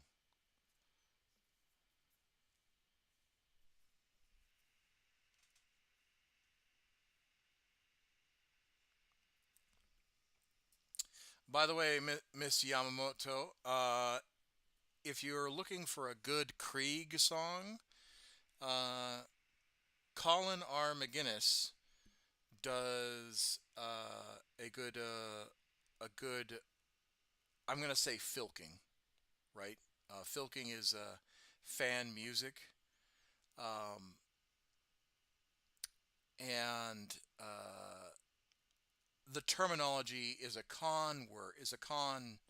Um, what's it called? Is a con reference. Because it's like fan music or like some sort of fan singing or fan folk song. It's basically riffing off of an existing song. But um, Johnny knows a little bit more about filking than I do, so take what I say with a grain of salt. Um, but Colum R. McInnes did a song called "To Serve Is to Die," and it's inspired by the deathcore of Krieg. For dust, like where we first and to die because we must. And the survivors right there and grieve us unknown. You flames its due, where force is not our own. His fears young, the rich and new. Just the house of throne. Spell the other works again. Trying for our souls. Serve us better men. Neath the stone. I know sun to feel. Jesus alone. So to steal. To serve is to die. To die is to serve. There's nothing more than what we deserve. Freedom to redeem and permission to die. No retreat on Krieg. We must pay the price.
And by con we mean sci-fi and fantasy conventions. Yes, I'm sorry.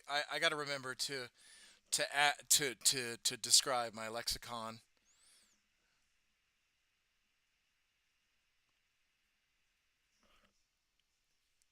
But again, I don't know what exactly filking means, so please forgive me. I know it's like folk music, something to that extent. I just can't remember what.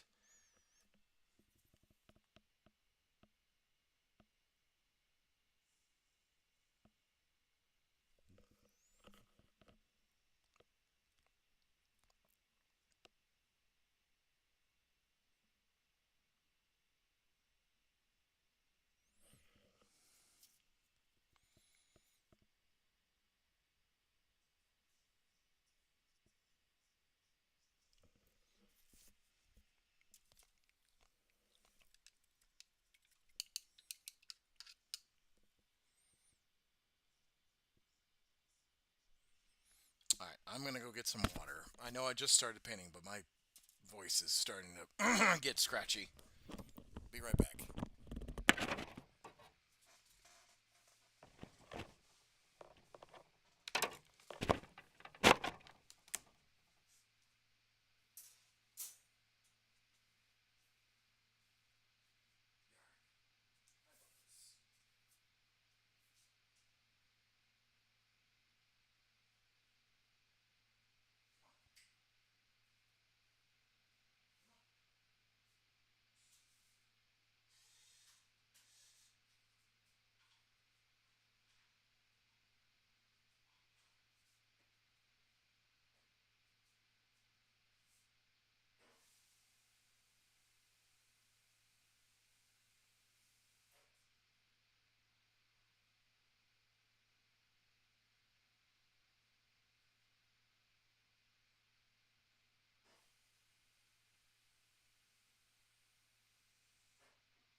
we go, buddy.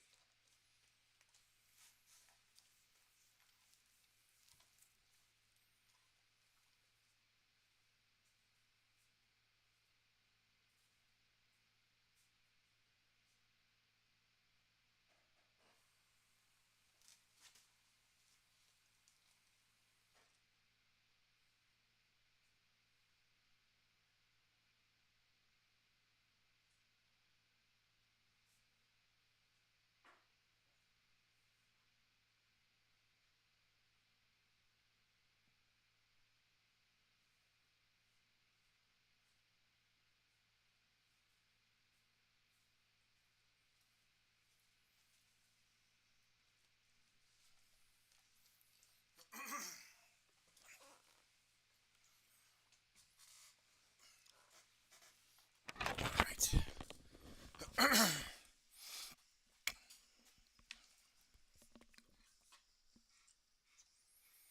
Pupper cam.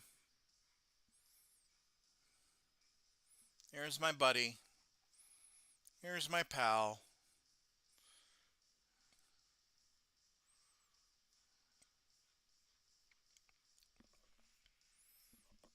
Yarek. Yeah.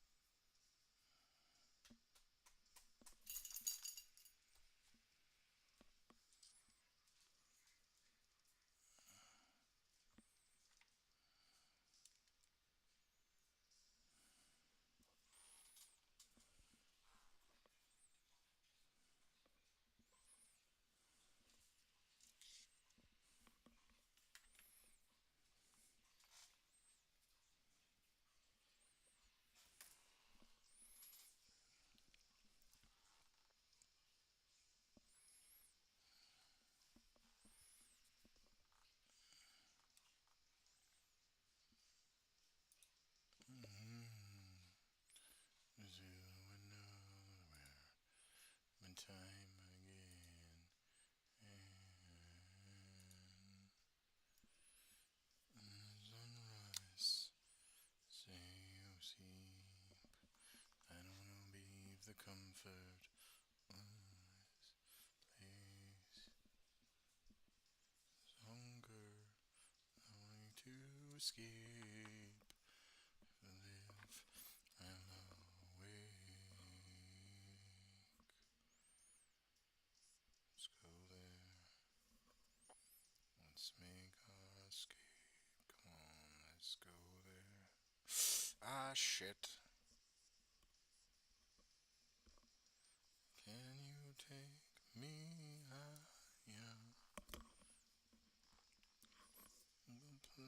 will blind men see? Can you take me higher?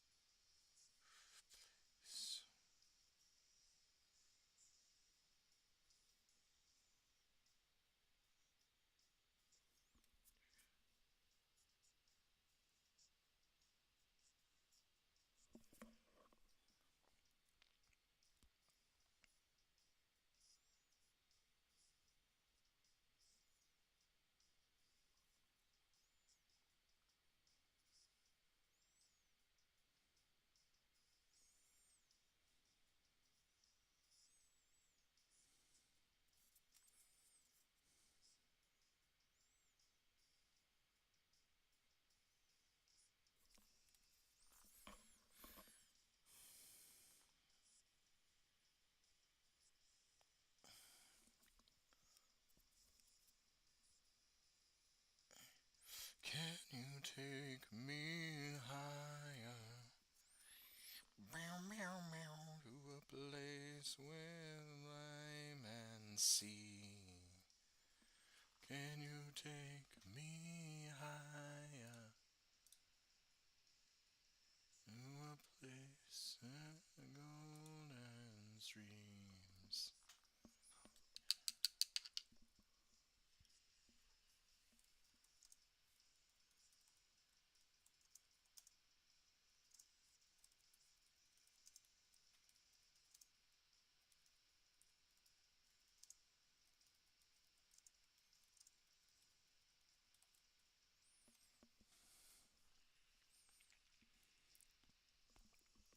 I feel like alive for the very first time. Still I strong enough to make these dreams and make them mine.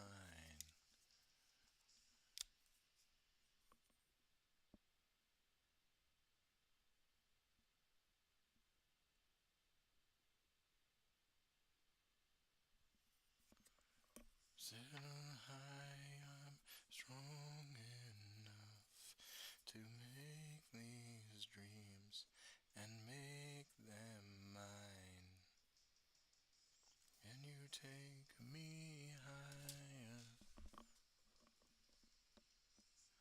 Place where my man see. Can you take me higher? To a place with golden streams. Can you take me higher? To a place where blind men see.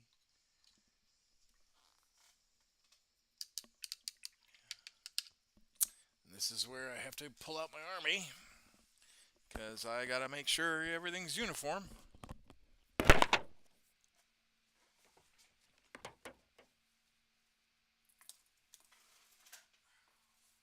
Good sirs.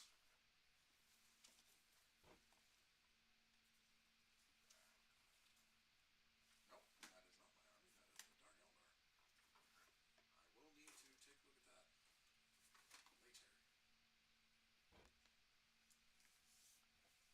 a look at that later.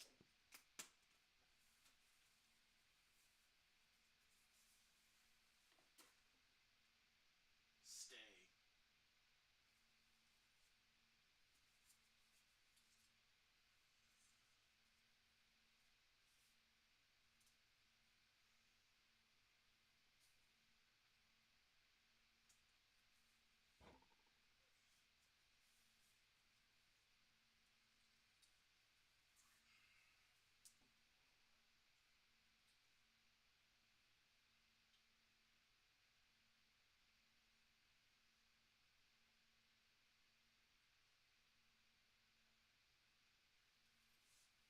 I did paint it green. Okay, that's what I thought.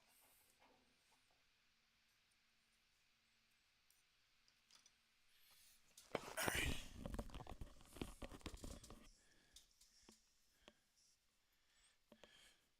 All right, Johnny hit us with some knowledge. So, the term filk in musical context started out as a typo in an essay. In the early 1950s, the term filk started as a misspelling of folk music by an essay of Lee Jacobs, the influence of science fiction on modern American folk music. Go figure. A man doing an essay, probably a a university grade professorial essay did a typo. Ah.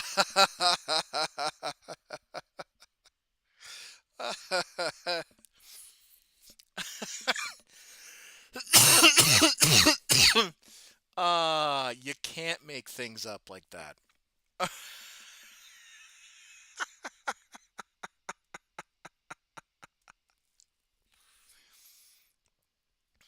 And in the most recent early 2000s article, it was described thusly: a mixture of song parodies and original music, humorous and serious about subjects like science fiction, fantasy, computers, cats, politics, the space program, books, movies, TV, love, war, and death. Well, of course.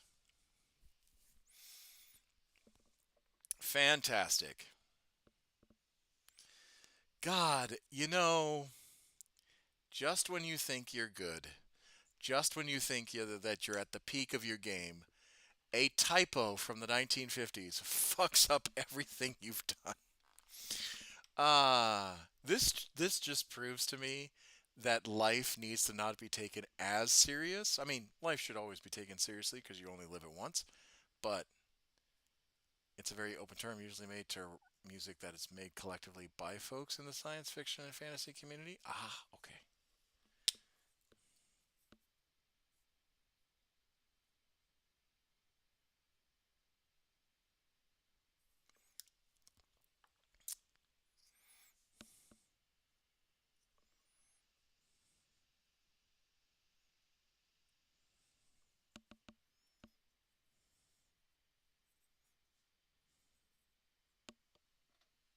Just doing a little bit of touch up because I noticed something.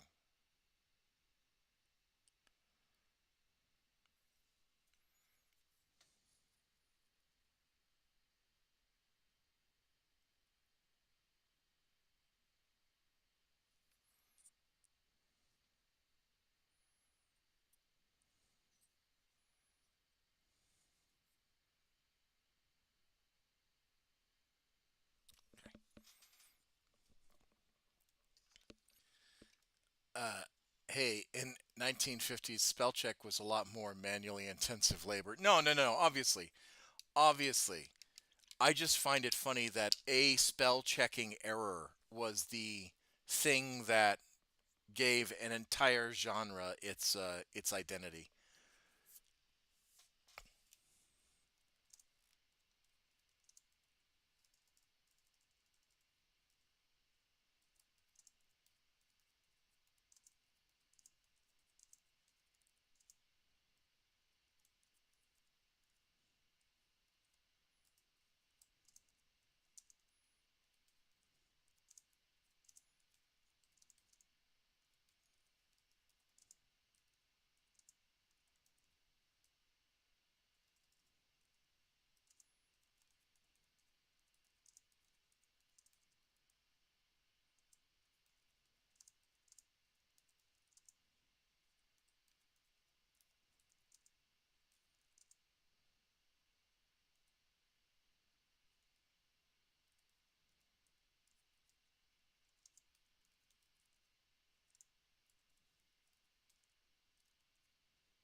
given the genre, I think it's oddly appropriate.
I suggest checking on the article for Wikipedia.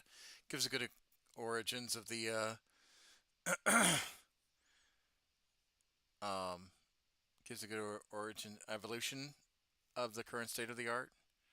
Admittedly, I cribbed through a good chunk of the article above. I just wanted to make sure the sources were more uh, authoritative.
wanna be in the cavalry, they send me off to war.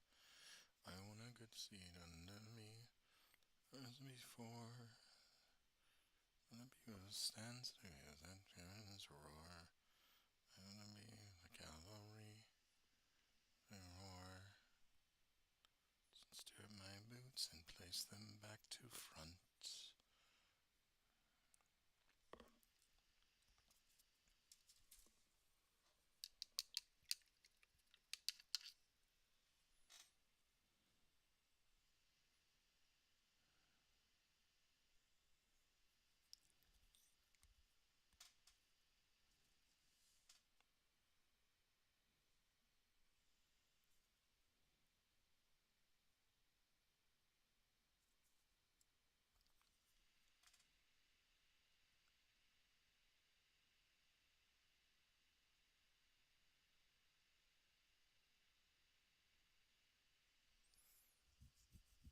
Oh, I wish I was in Sturrock now.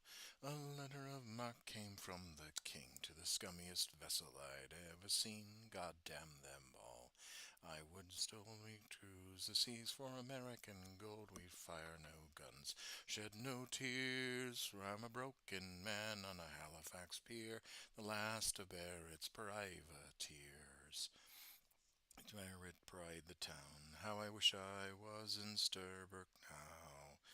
Reindeer, no fishermen who would make for them the antelope's crew, outdam them all. I was cold, we'd cruise the seas for American gold, we'd fire no guns, shed no tears. Now I'm a broken man on a Halifax pier, the last to bear its privateers. Antelope was sickening sight, how I was in Sherbrooke now. Just to the boats and the sails and rags, and the troops and cycles with skies and jags.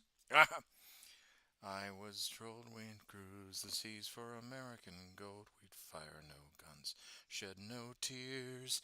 Looking man on the Halifax pier, the last of Barrett's privateers.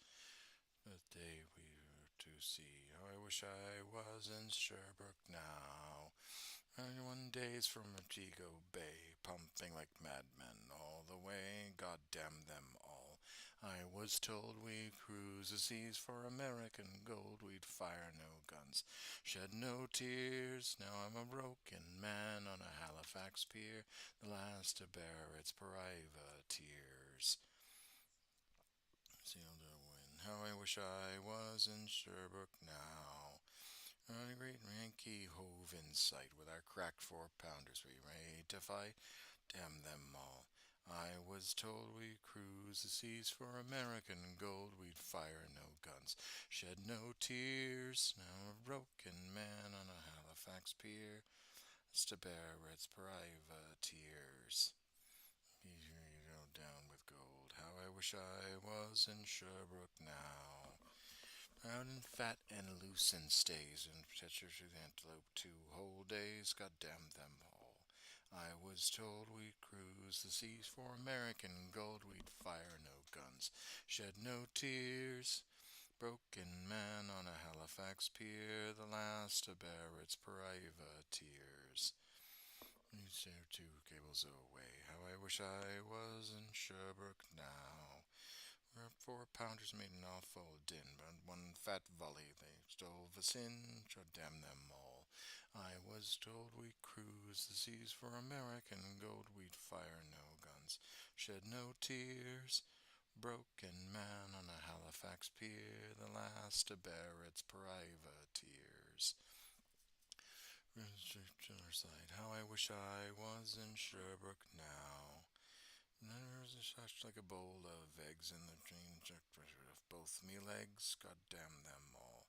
I was told we'd cruise the seas for American gold, we'd fire no guns, shed no tears. A broken man on a Halifax pier, the last to bear its privateers. I lay in my 23rd year, how I wish I was in Sherbrooke now. It's been 6 years since I sailed away, and I just made Halifax yesterday. God damn them all. I was told we'd cruise the seas for American gold. We'd fire no guns, shed no tears. Now a broken man on a Halifax pier, the last of Barrett's privateers.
I'm just checking to see if I got all the arms on this one.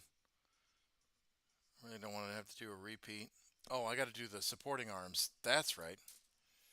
Damn it.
Oh me, oh my, I heard the old wife cry.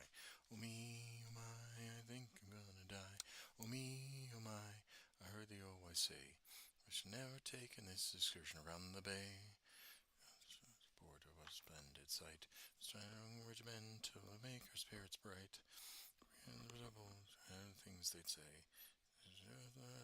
See us in the bay. Oh me, oh my, oh me, oh my, I think I'm gonna die. Oh me, oh my, they say. So never taken this excursion around the bay. She had no better, electricity green. I fed her cake and candy, fat pork and kerosene, or sugar candy, rugged tear on her face. So she'd be a dandy to reach his harbor grace. Oh me, oh my, I heard the old wife cry. Oh me, oh my, I think I'm gonna die. Oh me, oh my, I heard the old wife say. I should never taken this excursion around the bay. She had no better, she might have done dear. Reaches truly could hear and cambelier. Literally working on combined arms detachment. Me, oh my, oh me, oh my, oh me, oh my. Should never taken this excursion around the bay. Brandy as we were coming back. Right out in the arm and wrapped in a Union Jack. You know, single man, such a pretty face. Have me, I'm off to Harbor Grace. Oh me, oh my, with cry. Oh me, oh my, I think I'm gonna die.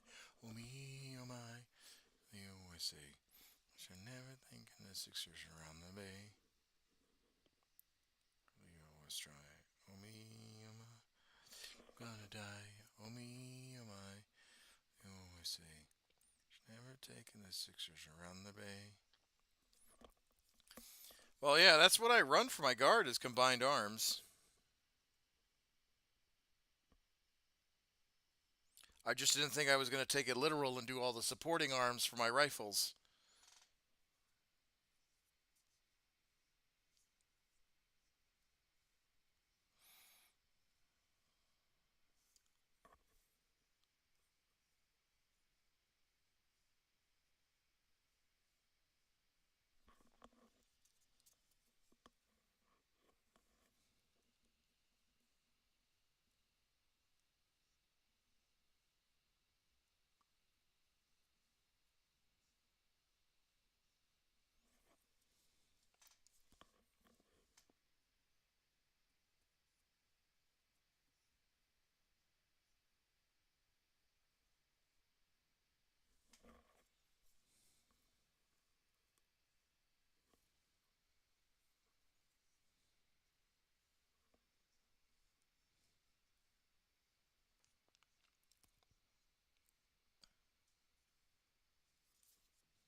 Life imitating game, apparently. No kidding.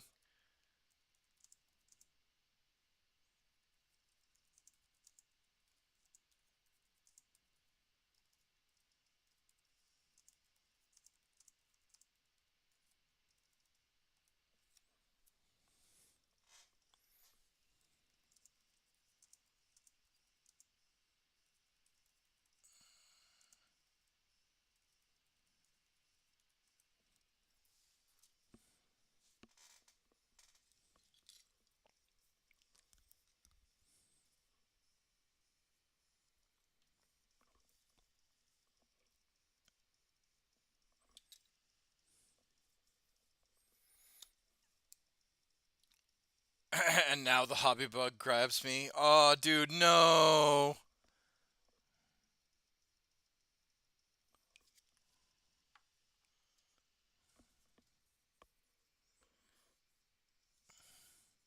I'm sorry. I'm such a bad influence on you, my dude.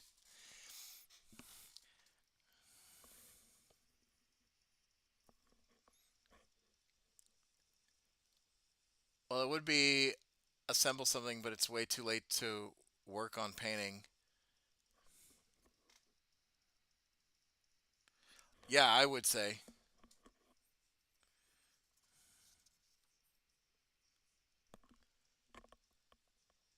Heck, it's way too late to work on assembling. Yeah, I mean, dude, get some sleep, man.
Uh, Here's my question for you. I know you're a guard player through and through, but what's your favorite? But do you have a favorite Marine chapter? Ooh, I gotta think about that.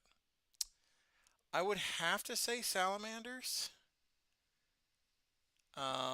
Mainly because they actually like give a shit about the Imperial infant, the. Honestly, you're not a bad influence on me. Your time zone is a bad influence on me. I know, but I still feel bad. Like I don't want you to suffer at work. Um, but what was I gonna say? I would say the it's a tie between the salamanders because they give a shit about the imperial populace for the most part. Like they're the ones that actually like go out and save, and they don't necessarily. Yeah, they worry about the strategic and tactical aspects of prosecuting a war whenever they go on crusade, but their priority is the imperial citizenry. Um, I know the Space Wolves do it too, but to a very lesser extent. Um, for me, I think it's the Salamanders, closely followed by.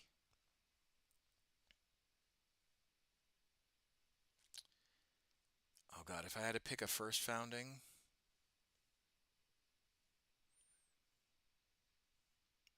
closely followed by a um, hey, oh, Commissar Hecht, how goes it, and what you painting? I am painting Imperial Guardsmen. I'm taking a little bit of a break because I'm discussing, because I'm a guard player through and through. Um, but I'm discussing which chapter of Space Marine would I ascribe to. If the guard weren't available, what would I pick? Um, and I said salamanders, but they're like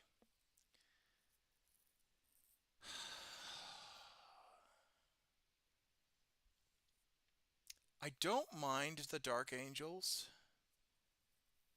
Um, I like their I like their design aesthetic.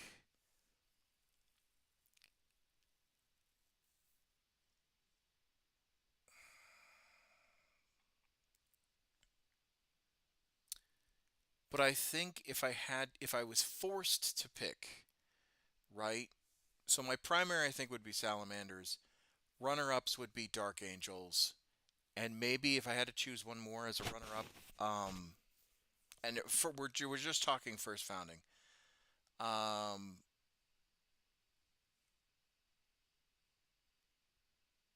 Imperial Fists would be my second, or my third choice. Uh, what Imperial Guard regiment are you painting up? Well, I'm so glad you asked. I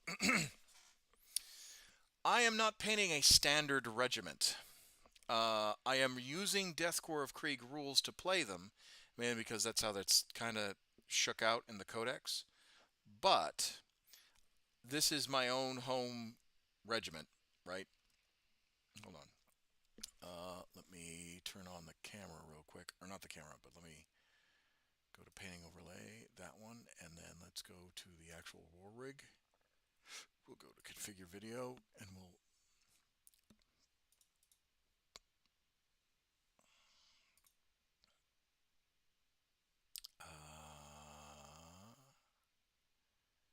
where is it? Camera control. Nope. Oh, there's a way to actually zoom it.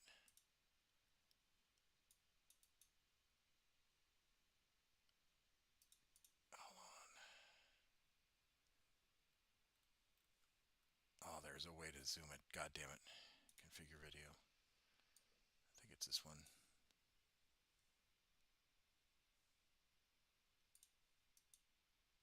Oh, it's not going to let me. It's not going to let me zoom in. God damn it. Oh no, because that's a war rig. There we go. That okay. That's why. Configure video. There we go. Focus. So there we go. So there's one of my guardsmen that I've made. Okay, this is a sergeant.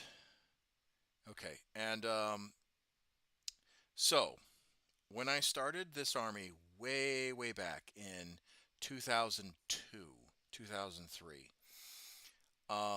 I decided to do something a little different than my standard than a lot of other people, because everyone was choosing either Cadians, Steel Armageddon, Steel Legion, Valhallan, Catachan, all that stuff.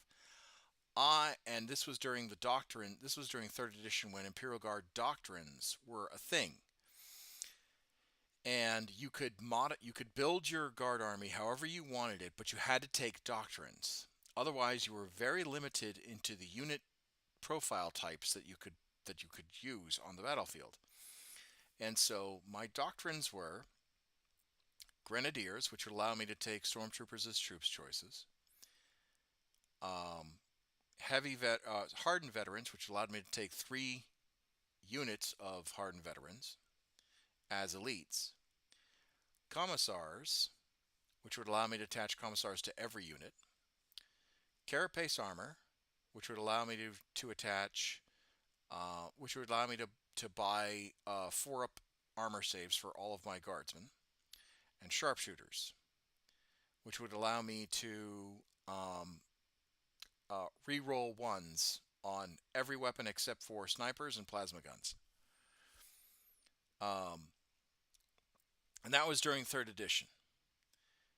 So, and my reason why I picked that particular strategy of guardsmen, and by the way, it was for ballistic skill 3 units and up, or ballistic skill 3 units and lower. The reason why I picked that strategy of guardsmen is because I wanted very much to make these guardsmen from Holy Terra. And because it made sense. It just, in my mind, it made sense. Terra's got like quadrillion people living on it. And I was just like, it would make sense that Terra, because again, during 3rd edition, every planet had to pay the tithe. Not like every planet had to pay the tithe. And Terra was not excluded. Now, Terra was always described as a behemoth that would eat resources. So, the only thing that Terra produced, resource-wise, was was people. So, I decided to make my Imperial Guard army based off of the Terrans. And they weren't PDF. They were actually assigned to adds 5 minutes. Ah, damn. Okay, I'll wait. I'll wait.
Let me know when you guys are back.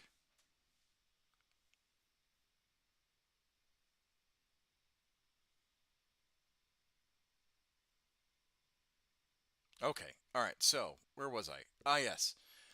So, back in 3rd edition, you could design your guardsmen however you wanted. And your guardsmen. So my Imperial Guard army had, again, Commissars, Grenadiers, which allowed Stormtroopers to be troops choices, Hardened Veterans, which allowed you to take more than one Hardened Veteran unit as an elite choice, Carapace, which improved your armor save to 4-up instead of 5-up, and then Sharpshooters, which allowed you to re-roll ones on every weapon asides plasma guns and sniper rifles. So what I did was I made them from Terra. And the reason why I made them from Terra is because that was the only way that Terra could provide to the Imperial tithe, was the quadrillions of citizens that they had, both pilgrims and natural born.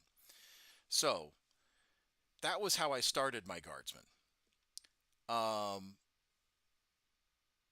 So I then was like, okay, well now I'm going to do these very heavily elite guardsmen, And when I played during third edition and subsequent editions, people kind of were mocking my army setup. They were like, "Oh, guard, they're they're useless, you know. They're just cannon fodder." And when you had Space Marines shooting their bolters with AP4, right? Penetrating 4, the values were different then. If you had AP4 weapons, or sorry, AP5 weapons, it wasn't AP minus 5. It said any armor below 5 and 6, or at 5 or 6. Any armor save of 5 or 6, you didn't get an armor. Um, so, um, so yeah, the uh, the bolt guns, I still got an armor save with carapace armor. And it also was the same for Tau, because Tau rifles were AP5, Necrons were AP5. So that's why I went with carapace armor. And so they had more staying power. And all my guardsmen either had a grenade launcher or plasma guns in their squads. They either had missile launchers or lost cannons in their squads. And then they had the staying power of just surviving a little bit longer to small arms fire. Now, as soon as you turned a heavy bolter onto them, it was done. You know, they were done skis. Or if you forced me to make a bunch of armor saves, you know, I would fail a few of them. But they were pretty potent.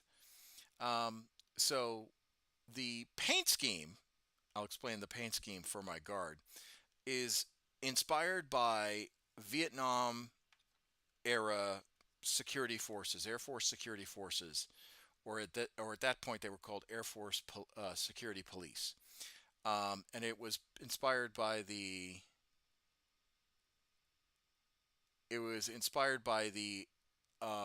for the 1041st Security Police Test Squadron, Operation Safe Side, and originally I didn't have the berets, right? The berets were a new thing because of the Tempestus Scions.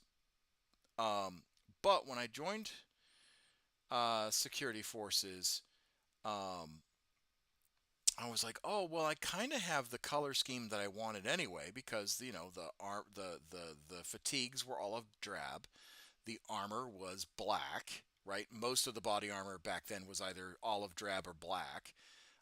And then in the 1990s, they switched to black LE gear.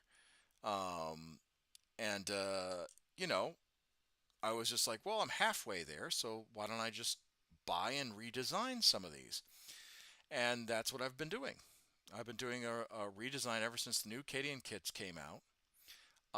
Now, I run them as Deathcore of Krieg because, as you saw, my sergeant had a plasma pistol and power sword. Um, the plasma pistol power sword combination is only exclusively for Deathcore of Krieg, unfortunately. The Cadian style of model is um, for the sergeants is only auto gun or chainsword bolt pistol, and I don't do chainsword bolt pistol. I do plasma gun, plasma pistol power sword, just because um, I dislike not being able to put rounds downrange, as it were, and those rounds be impactful.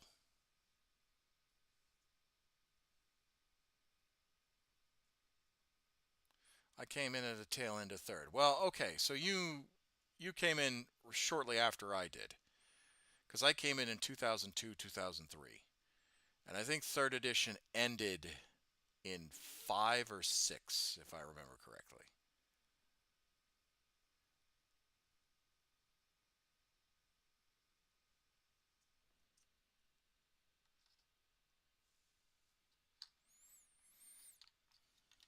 So I'm using.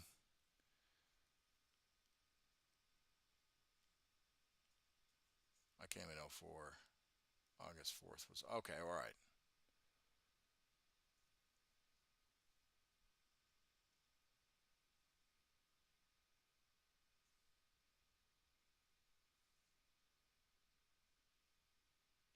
So that's the color schemes I'm going with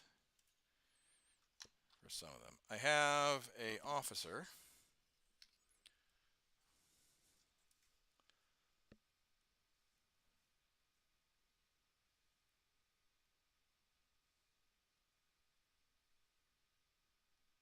His eyes aren't the best. I gotta tidy those up a little bit, but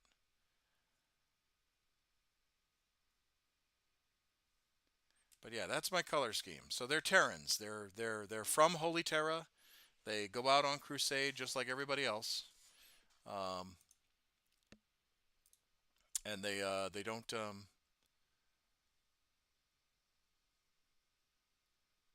but yeah, the scheme and everything else checks out pretty snazzy. Well, thank you.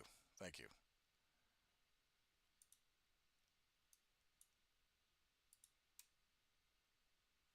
Oh yeah, I can just keep that there and keep it on auto. Okay.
All right. Back to back to painting. But yeah, that's been my that was my answer. Guard through and through, but if I had to pick, it would be like I said. I think it would be salamanders, then dark angels, then imperial fists. Although you wouldn't catch me painting imperial fists. That color scheme is just fucking brutal. It is so hard to do yellow and make it actually look good without putting coat after coat after coat and make it look flat and neat and all that stuff. So miss me entirely with that bullshit.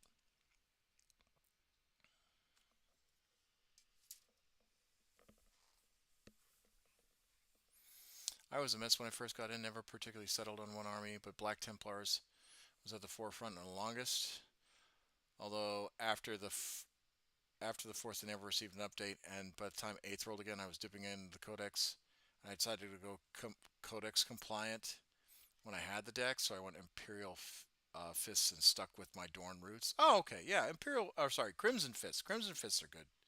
Crimson Fists are good.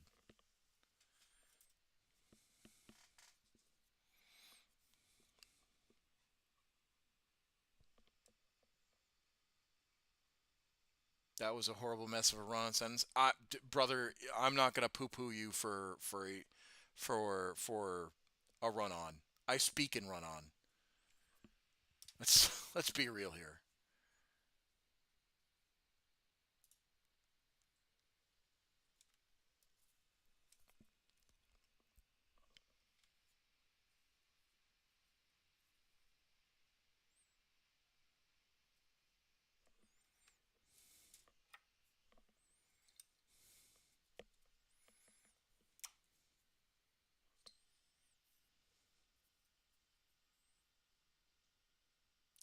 People speak Klingon, we speak run-on.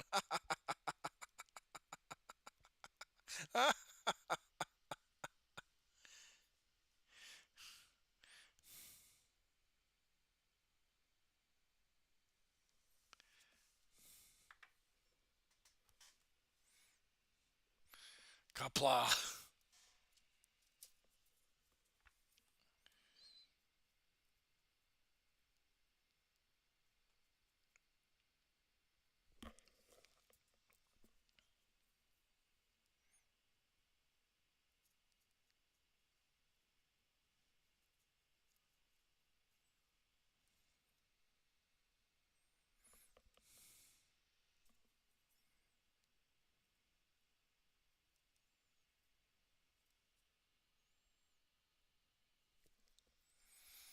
Actually, you missed on the Discord. You missed some spicy conversations about dyslexia and how well, not spicy. It was pretty safe humor, but still it was poking fun at dyslexia. Something that I have struggled with my entire life, especially reading aloud. Reading aloud, I struggle. One, because I have a stutter, and then two, I think faster than my mouth sometimes lets on. So as I'm reading, I'm just like, you know.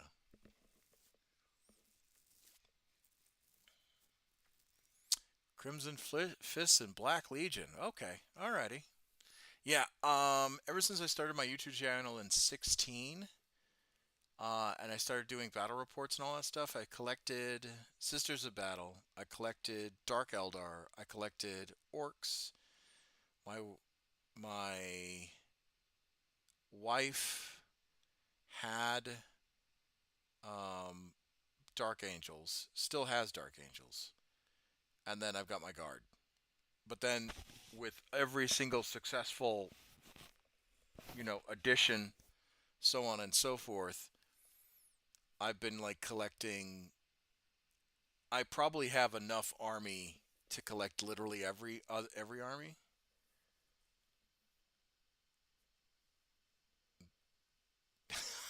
Dyslexic of the world untie. Ah.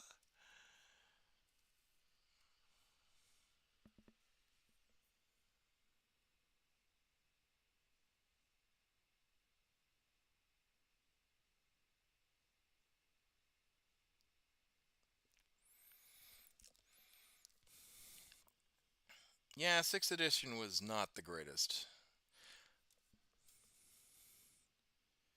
and fifth had its flaws too.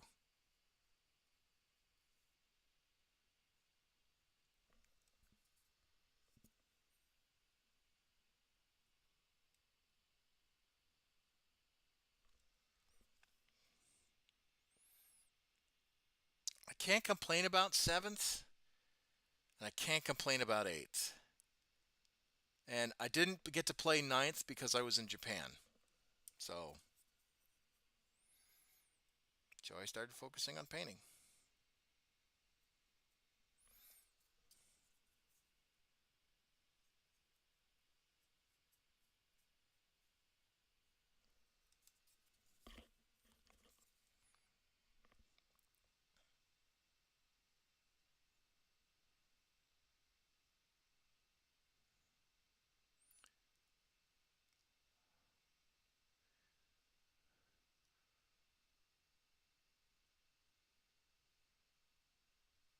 I don't know how to pronounce that. That right there is oof.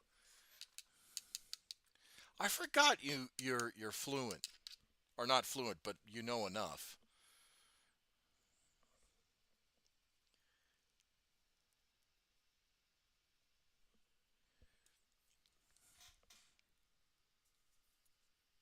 The only Klingon I know is Kapla, which is like I acknowledge or let's go, something to that extent, or agreed.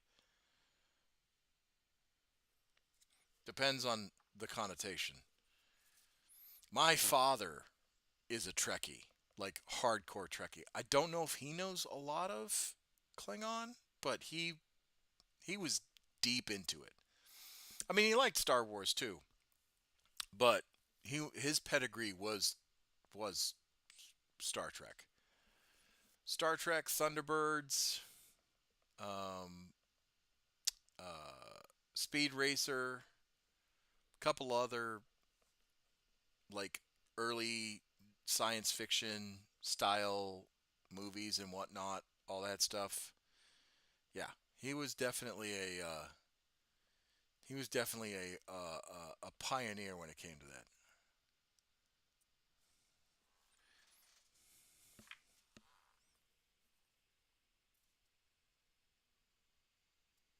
Astro Boy.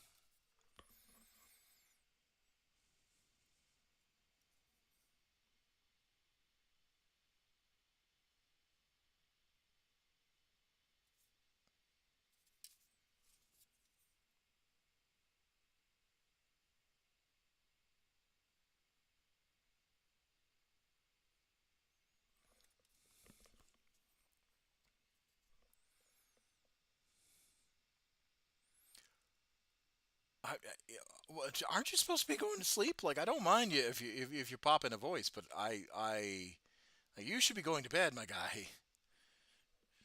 Don't make me wag my finger at you. You're older than me, but I'm you got work in the morning, my guy.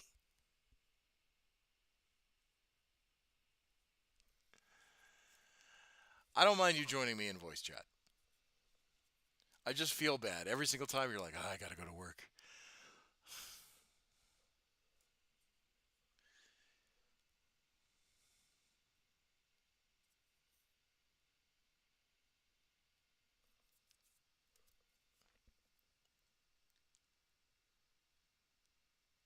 I'm currently at work.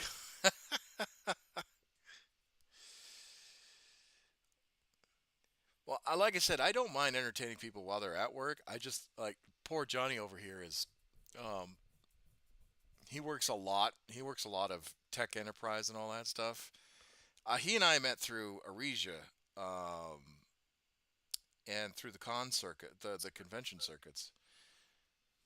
I should be going to sleep, but I will be going to sleep shortly. Okay, all right. Make me feel So a little less the guilty. the phrase that that you saw is "Nochtach oh puspa eh," Yeah, and it I would. translates as "Where is the bathroom?" I would have never have guessed that. Oh, and by the way, kapla Yeah. means success. Oh, It's see, it's a wish. It's a wish for success. oh, it's a wish for success. Okay. See, I always saw it as a connotation of like, let's go, let's do this, something to that extent, or an acknowledgement. Um, uh, but yeah, I would have never have gotten that one. I would have never have gotten that one. Yeah, that's a yeah. Your skill in Klingon has gone up +1. Ah, yeah, congratulations. I'll insult All right, somebody's mother later. Yeah, please get some sleep. I I, do. I'm gonna pop up. I'm gonna leave myself in lurk. So Okay, if you see me around, that it's my computer watching. it's okay. I do appreciate you enjoy. I do appreciate you keeping me company while I paint and stream. Uh, Fun. but d- do get some sleep, please, for Yeah, the love of I'm gonna head God. out and do that now. Have a good night. Yep.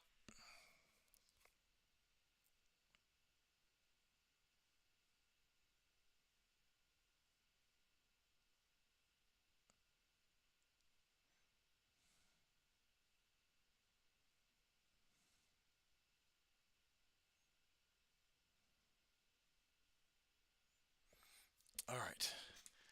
So Phaedros X, cleaning up college buildings so students can hopefully expand their minds in a better world. Probably, maybe, probably not. I figured that's what it was. Well, that's okay. How long have you been in the janitorial service?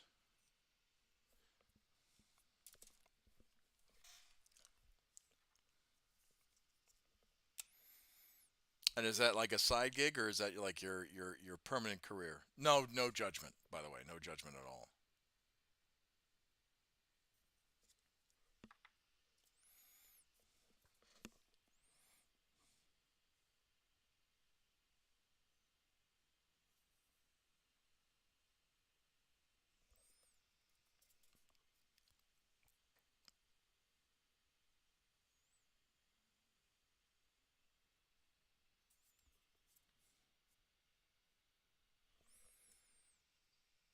I had a call. What's going on? Oh, I was just curious. How long have you been in like the?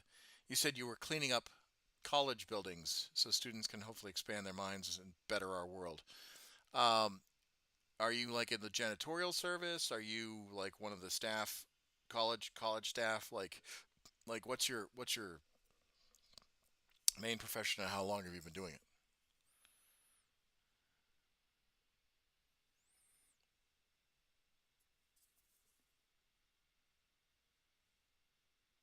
Or is that a side gig?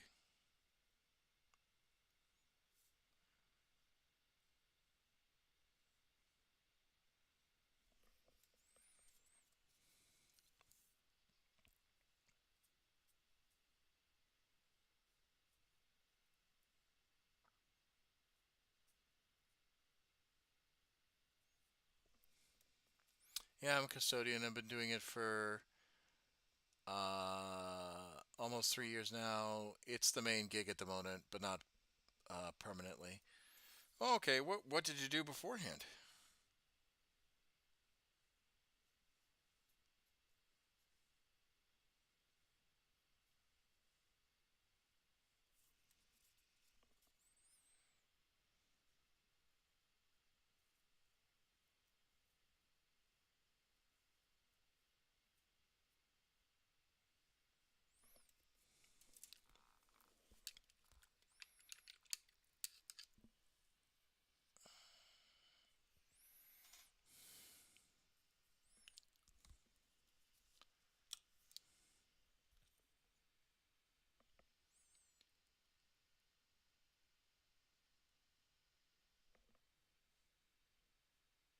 That's not too bad. You know, I say this. I say this without any sort of without any sort of like demeaning, uh, pedantic. Um, what's it called? I say this without any malice or pedantic thoughts in my heart or demeaning. But even people, I believe that any sort of custodial profession is important because people need clean places. And yeah, it's not the most glamorous or glorious, but it's good and honest work.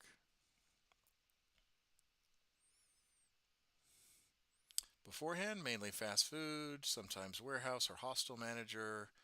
I kind of do things that come my way. Yeah, see, that's not too bad.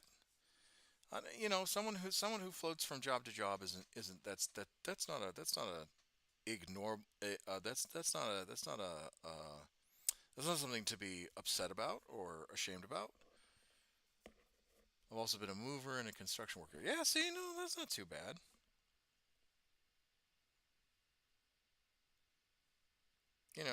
Bouncing from job to job. Some people poo-poo that, and you're like, oh, you should have a career. It's like, hey, if it works, it works. If it pays the bills, it pays the bills.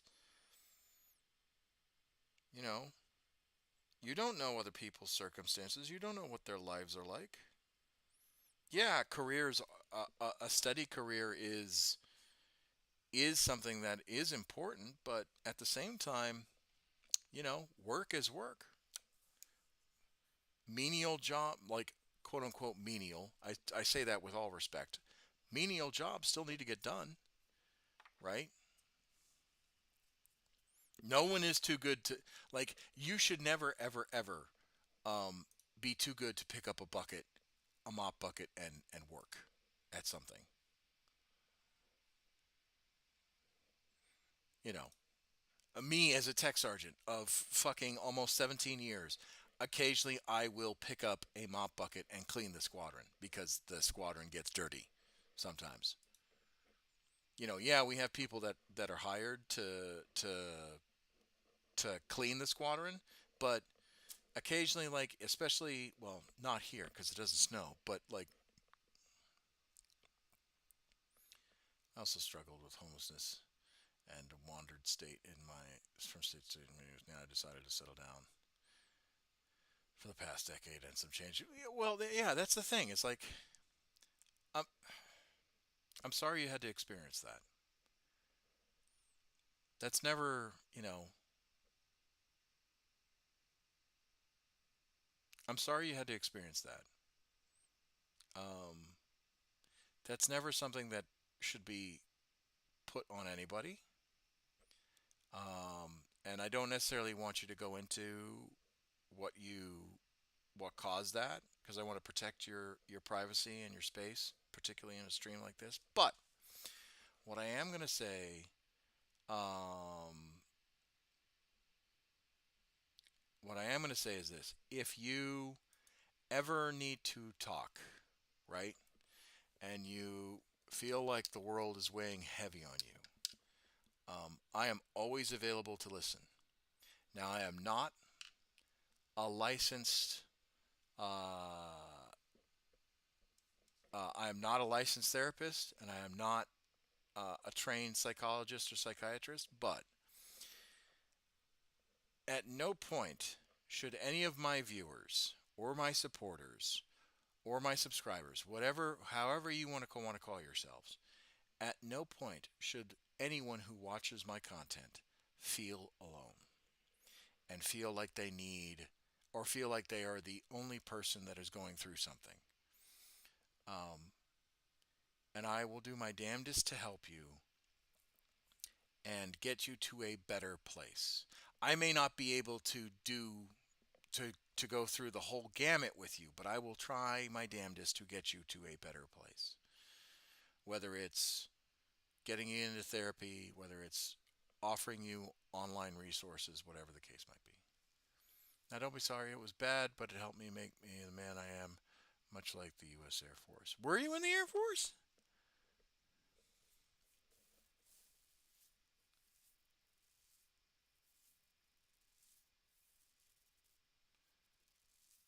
Oh God, I hate. I wish. I wish the ads were a little bit better.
Okay, and we're back. All right, good.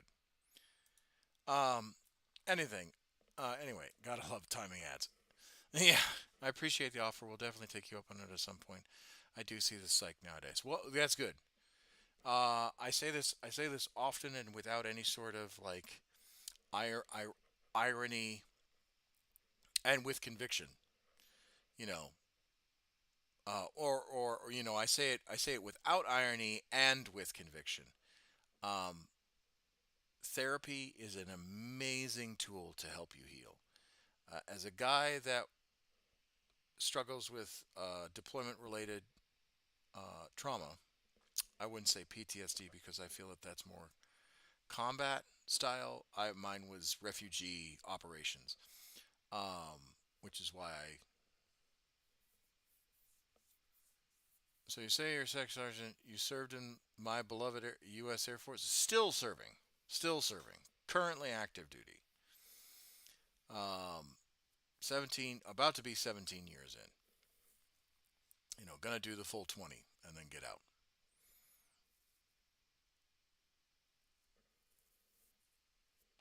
But as I was saying, so I started my healing journey for my deployment related trauma when I did refugee operations in Africa. That shit kind of shook me, and I'm not gonna lie, it still hurts. That's why you see the up there, up top, you see the refugee aid mission. I All my streams are partnered with the UNHCR, which is the UN's High Commissioner for Refugees.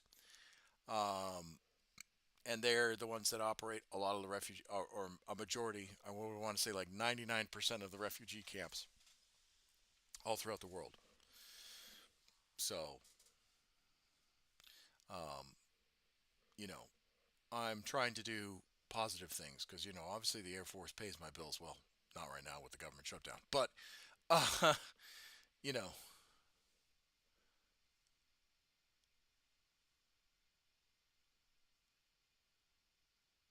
I enlisted in '07, got hit with the adenovirus outbreak in Lackland, got turned into a science project and wasn't able to power through. Oh.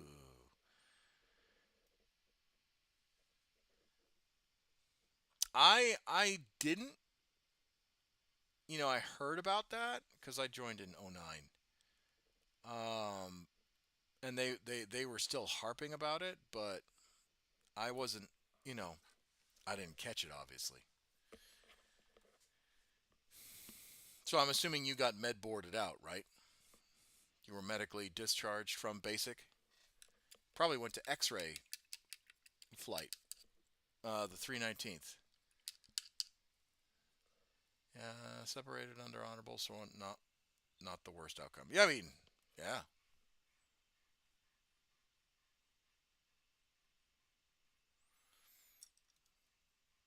I would consider it a win.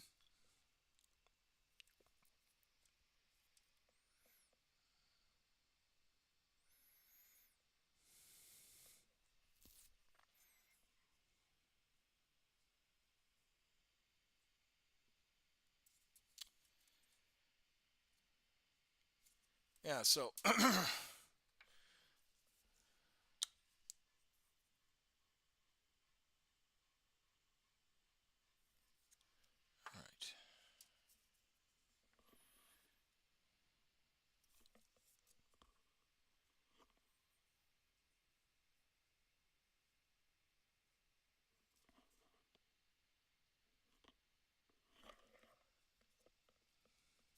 I was supposed to go to 319th for surgery for my sinuses, but they decided to just SEP instead. Yeah, normally, I had a buddy that got injured and went to the 319th, and um, the thing about the 319th, for those of you that don't know what we're talking about, Lackland has a specialized squadron called the 319th, and it's designed for people that had some sort of medical issue discovered during basic or an injury that happened during basic that requires additional treatment. You still get treated as if you are in basic, and some people saw it as a punishment instead of what it was designed for, which was to get you back healthy, and put you on your way to graduate.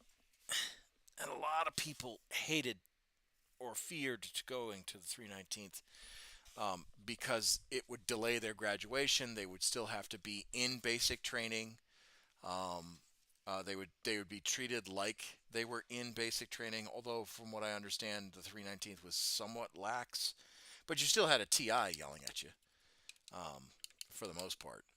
They just couldn't do anything physical to you. It was all emotional trauma. But things have changed now from way back when I went through as an airman basic.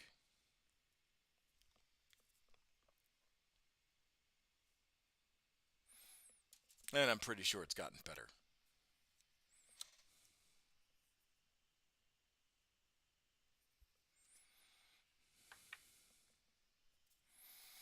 But yeah, I think he broke his leg. It was during Beast Week. Or I think now they call it Airman Expeditionary, whatever the hell. Yeah, when I was in Fever Flight, it was super chill. They had a SEP dorm. That was also chill because they were getting rid of us and they wanted us to leave anyway.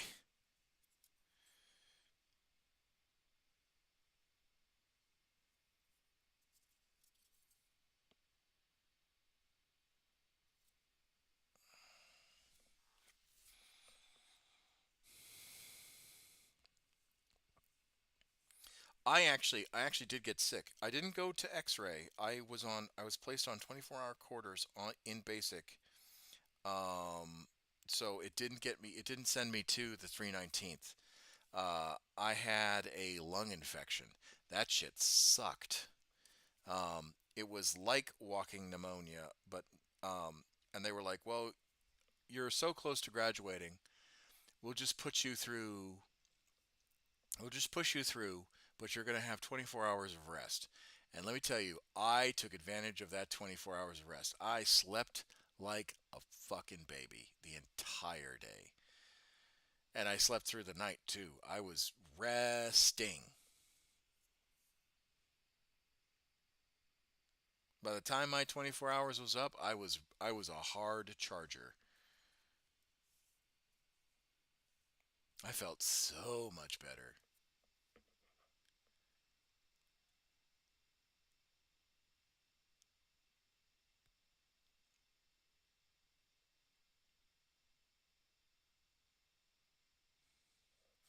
Would have made it through Lockheed Martin or something nowadays. Well, okay. So something that I've also learned when it comes to therapy, right? Yes, that could have happened for you. But the wishes and woulds, or the wishes should have, would have, could have, is a nice dream to have, but um, it's also an empty road. But if things hadn't gone the way they had, I would not be me, and I would not have met my. See, positive outlook, fantastic positive outlook. Yep. So I had something similar happen to me. When I was going through college, I tried to go through, and I wouldn't nearly have a 17-year-old daughter. Yeah, my kids are 10, or about to be 10 and 6. Holy shit, do they grow fast. Brianna turned 5 in March, and Morgan's about to be 10 in January, and it's just like, oh my god, stop growing. I'm nearly 36 on the 22nd. Well, I I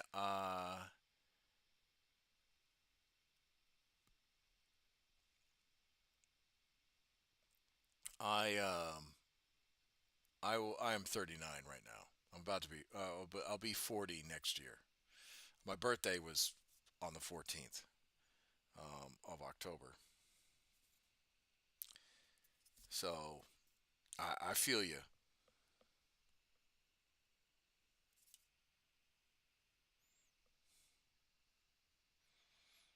Christ, you had her when you were 19?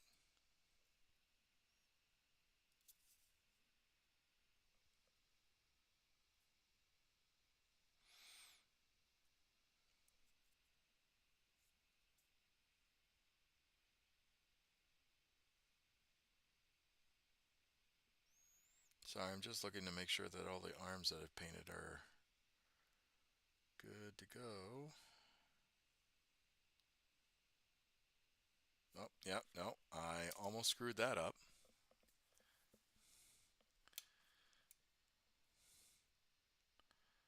Oh, okay.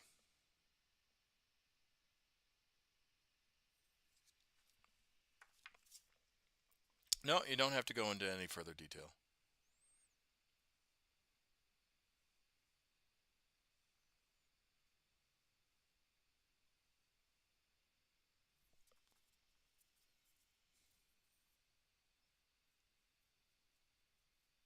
Like I said, it, at any point, if you just want to like, oh, thank you for the follow, by the way. That's very lovely of you.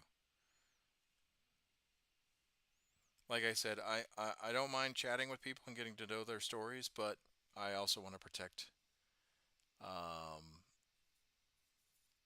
uh, I also want to protect your privacy and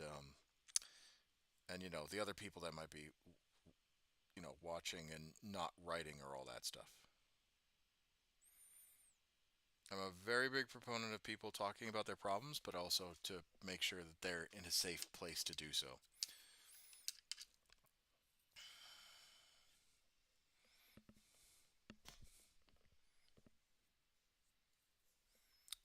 Well, good.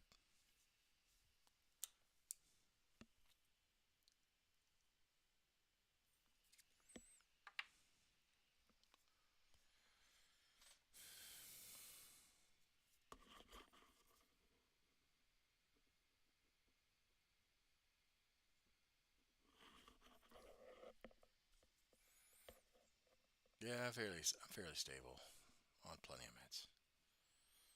Well, that's good. That's good that you're getting treatment. It's always good when you're on the healing process.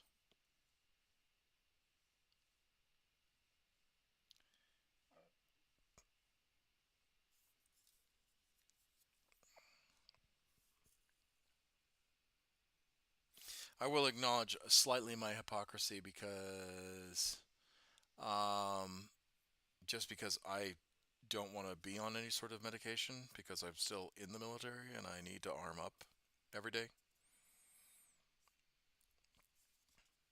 When I get out, I'll probably seek better treatment when it comes to my PTSD style stuff, my refugee related stuff, just to see if there's anything I can take.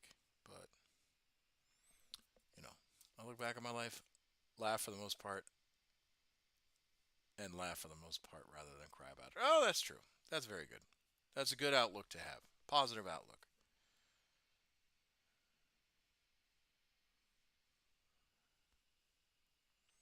Okay, one, two, three, four, five, six, seven, eight. That's one, two, three, four, five, six.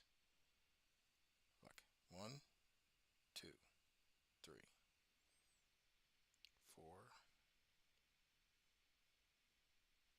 five, six, seven.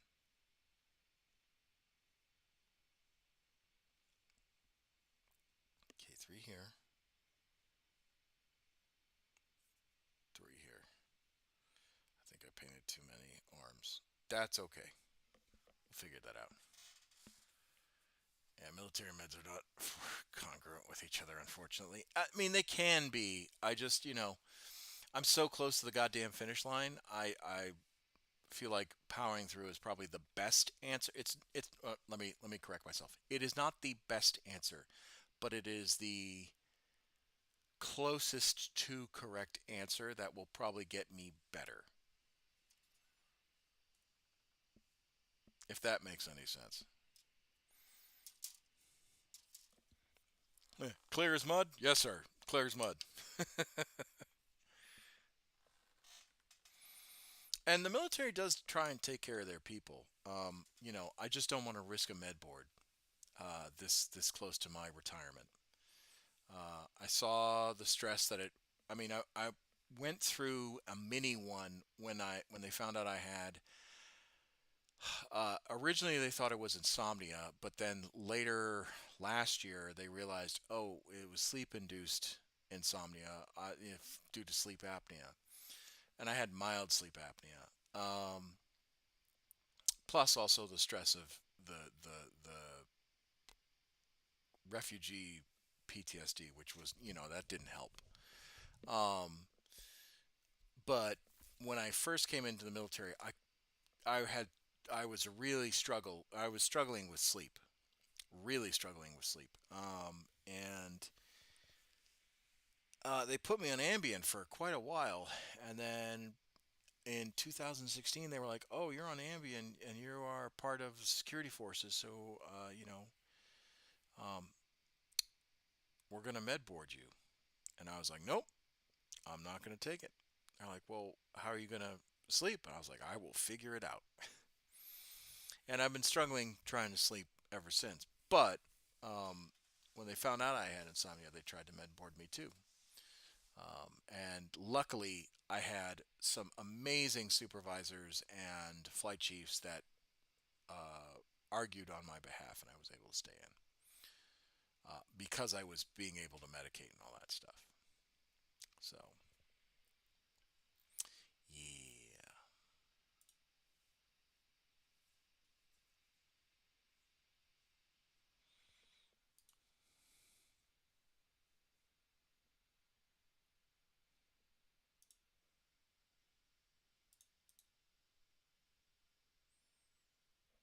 All right. Okay. All right. Batch painting takes frickin' forever, but it's the only way to do it correctly, and at least in my opinion, trying to get all the painting done and squared away. Plus, I can always, like, once I start gluing stuff, I can always tidy up. Always good to have folks on your side. Yeah, I mean, I made it my mission to make sure that that um, I was seen as valuable and not um,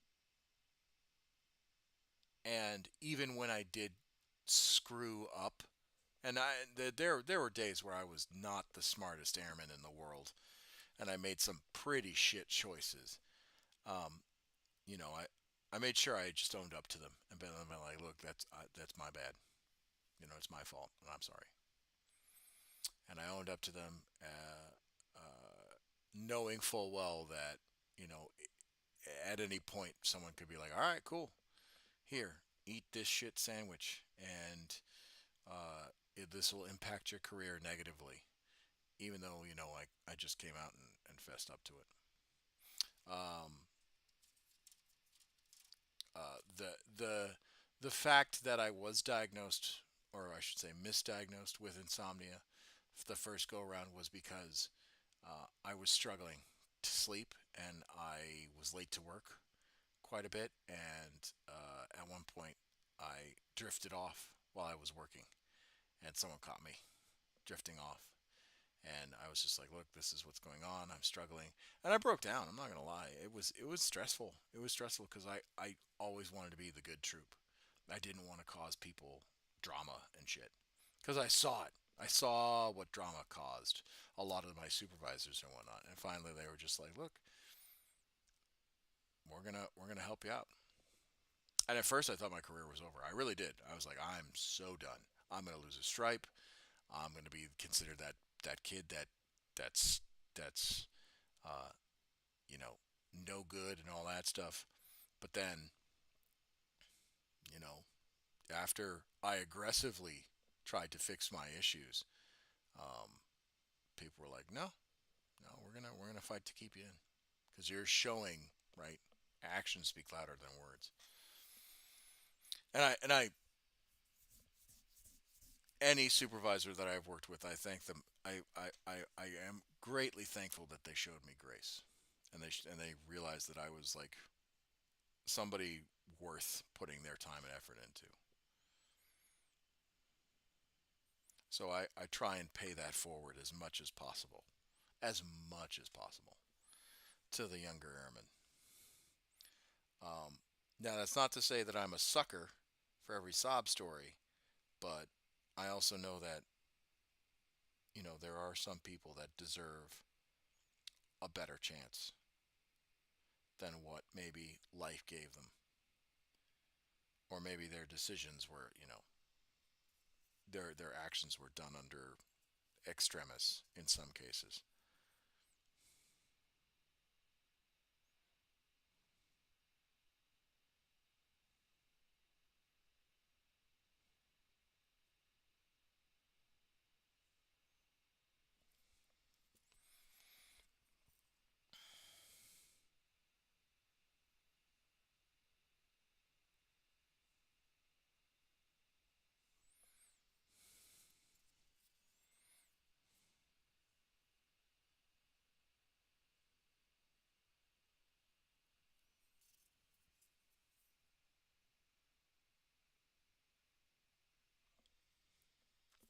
Discord. Oh yeah, sometimes the Discord links are not working. If you actually go to the bottom of if you go to, if you're watching it, you go to the about. Um, you'll see. Yeah, I don't know why the bot link isn't wanting to work. So if you go to the about Commissar Hecht, you'll see my Twitter, my Facebook, my Discord, and my YouTube. Um, and you just join there. Please read the rules before you join. I'm very, very serious and adamant about those rules. I do not, I do not want people to join just to be trolls and bot farming and all that stuff. Like that's not me.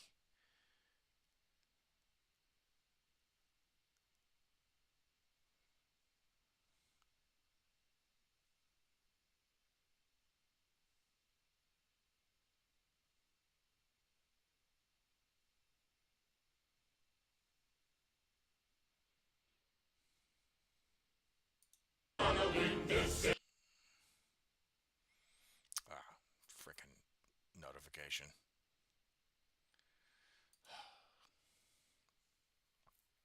Ah, yes. Thank you, Johnny.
All right.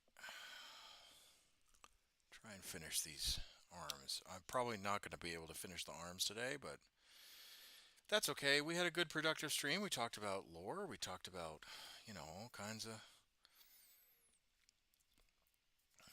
cool. We talked about factions and all that stuff. We talked about the Horus Heresy and some of the more ancient lore before the Horsey got fleshed out. Oh, I said the Horsey. Before the Horus Heresy got fleshed out. Holy shit. Ah, getting kind of tired if I'm making those kind of mistakes. Probably should quit.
The Lorax Horsey. Ah, I am the Lorax. I speak for the trees. I am the Horus. I speak for chaos.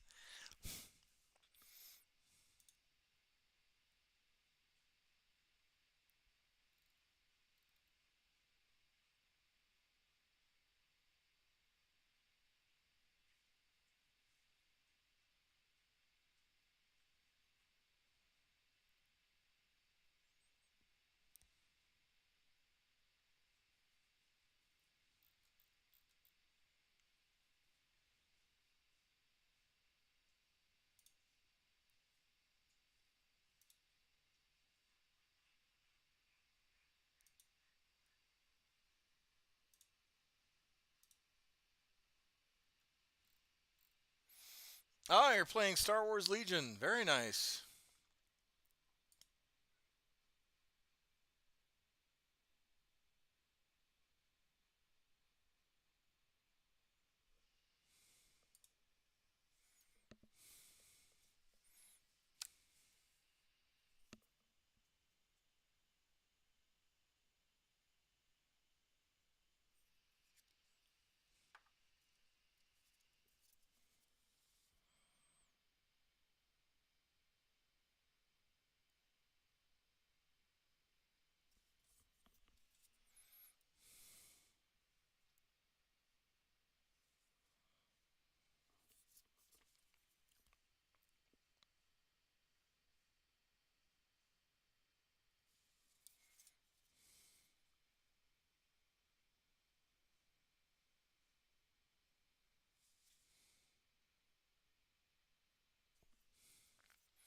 I play 40k, Age of Sigmar, Legion, BattleTech, Halo, Flashpoint, and others at the moment. Holy shit!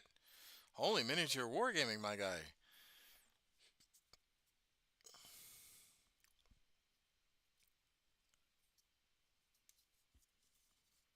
Oh, I'm glad you found me. Ads, damn it.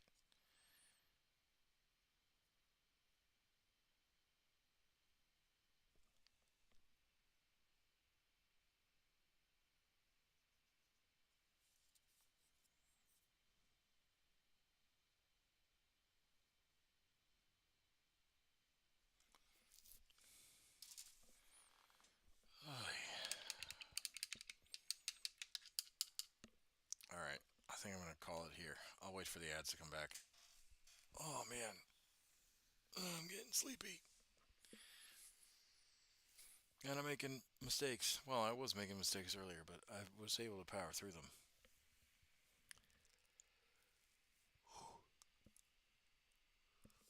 Oy. Oh yeah, ghoul blight lords. Very nice.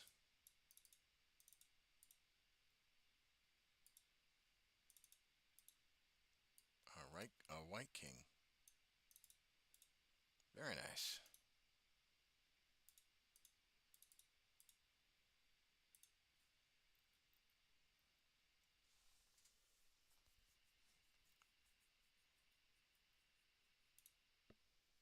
And we're back. Okay.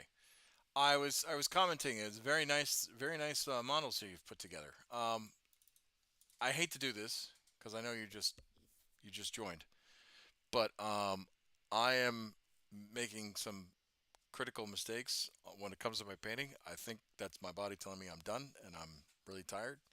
So we're probably going to end it right here. Uh, but don't worry, I will be back on in the next like we'll call it 9 hours because I'll be playing Helldivers. Um, and I'll be playing Helldivers with friends. Um, so I hope everyone enjoyed this live stream. I hope everyone can join me for the next live stream. Uh, as always, with every live stream that I do, it is for charity. Um, I don't mind if you donate bits and all that stuff or subscribers if you can. Uh, but at the same time, uh, donate direct to the link. If you are going to donate, donate direct to the link, and make sure that um, you get the word out that I'm around, and I always love to meet new people and build a community of trust and support and inclusivity, because in a crazy world like this is, uh, people need that space where they can be their genuine selves, and I am more than happy to provide that, um, because I care. And we're all human at the end of the day. We all bleed the same blood, and it shouldn't matter, um, because we all deserve that same genuine compassion that we all strive for to build a better place. But anyway, thank you all for watching. My name is Commissar Hecht. If you like what you see, make sure you like, comment, subscribe. I'm on YouTube. I'm on Facebook. I'm on Instagram. I'm on Twitch. If you are watching, I'm on Kick. Um, I have a Discord. Links in the bio in both YouTube and Twitch and all that stuff. And then, of course, um, uh, please, please, please take care of yourselves, take care of each other, enjoy the time, enjoy your time and your hobby, and happy hobbying for everybody. If you like what you see, make sure you like, comment, subscribe, join my socials, and I will see you guys in the next episode. Bye bye.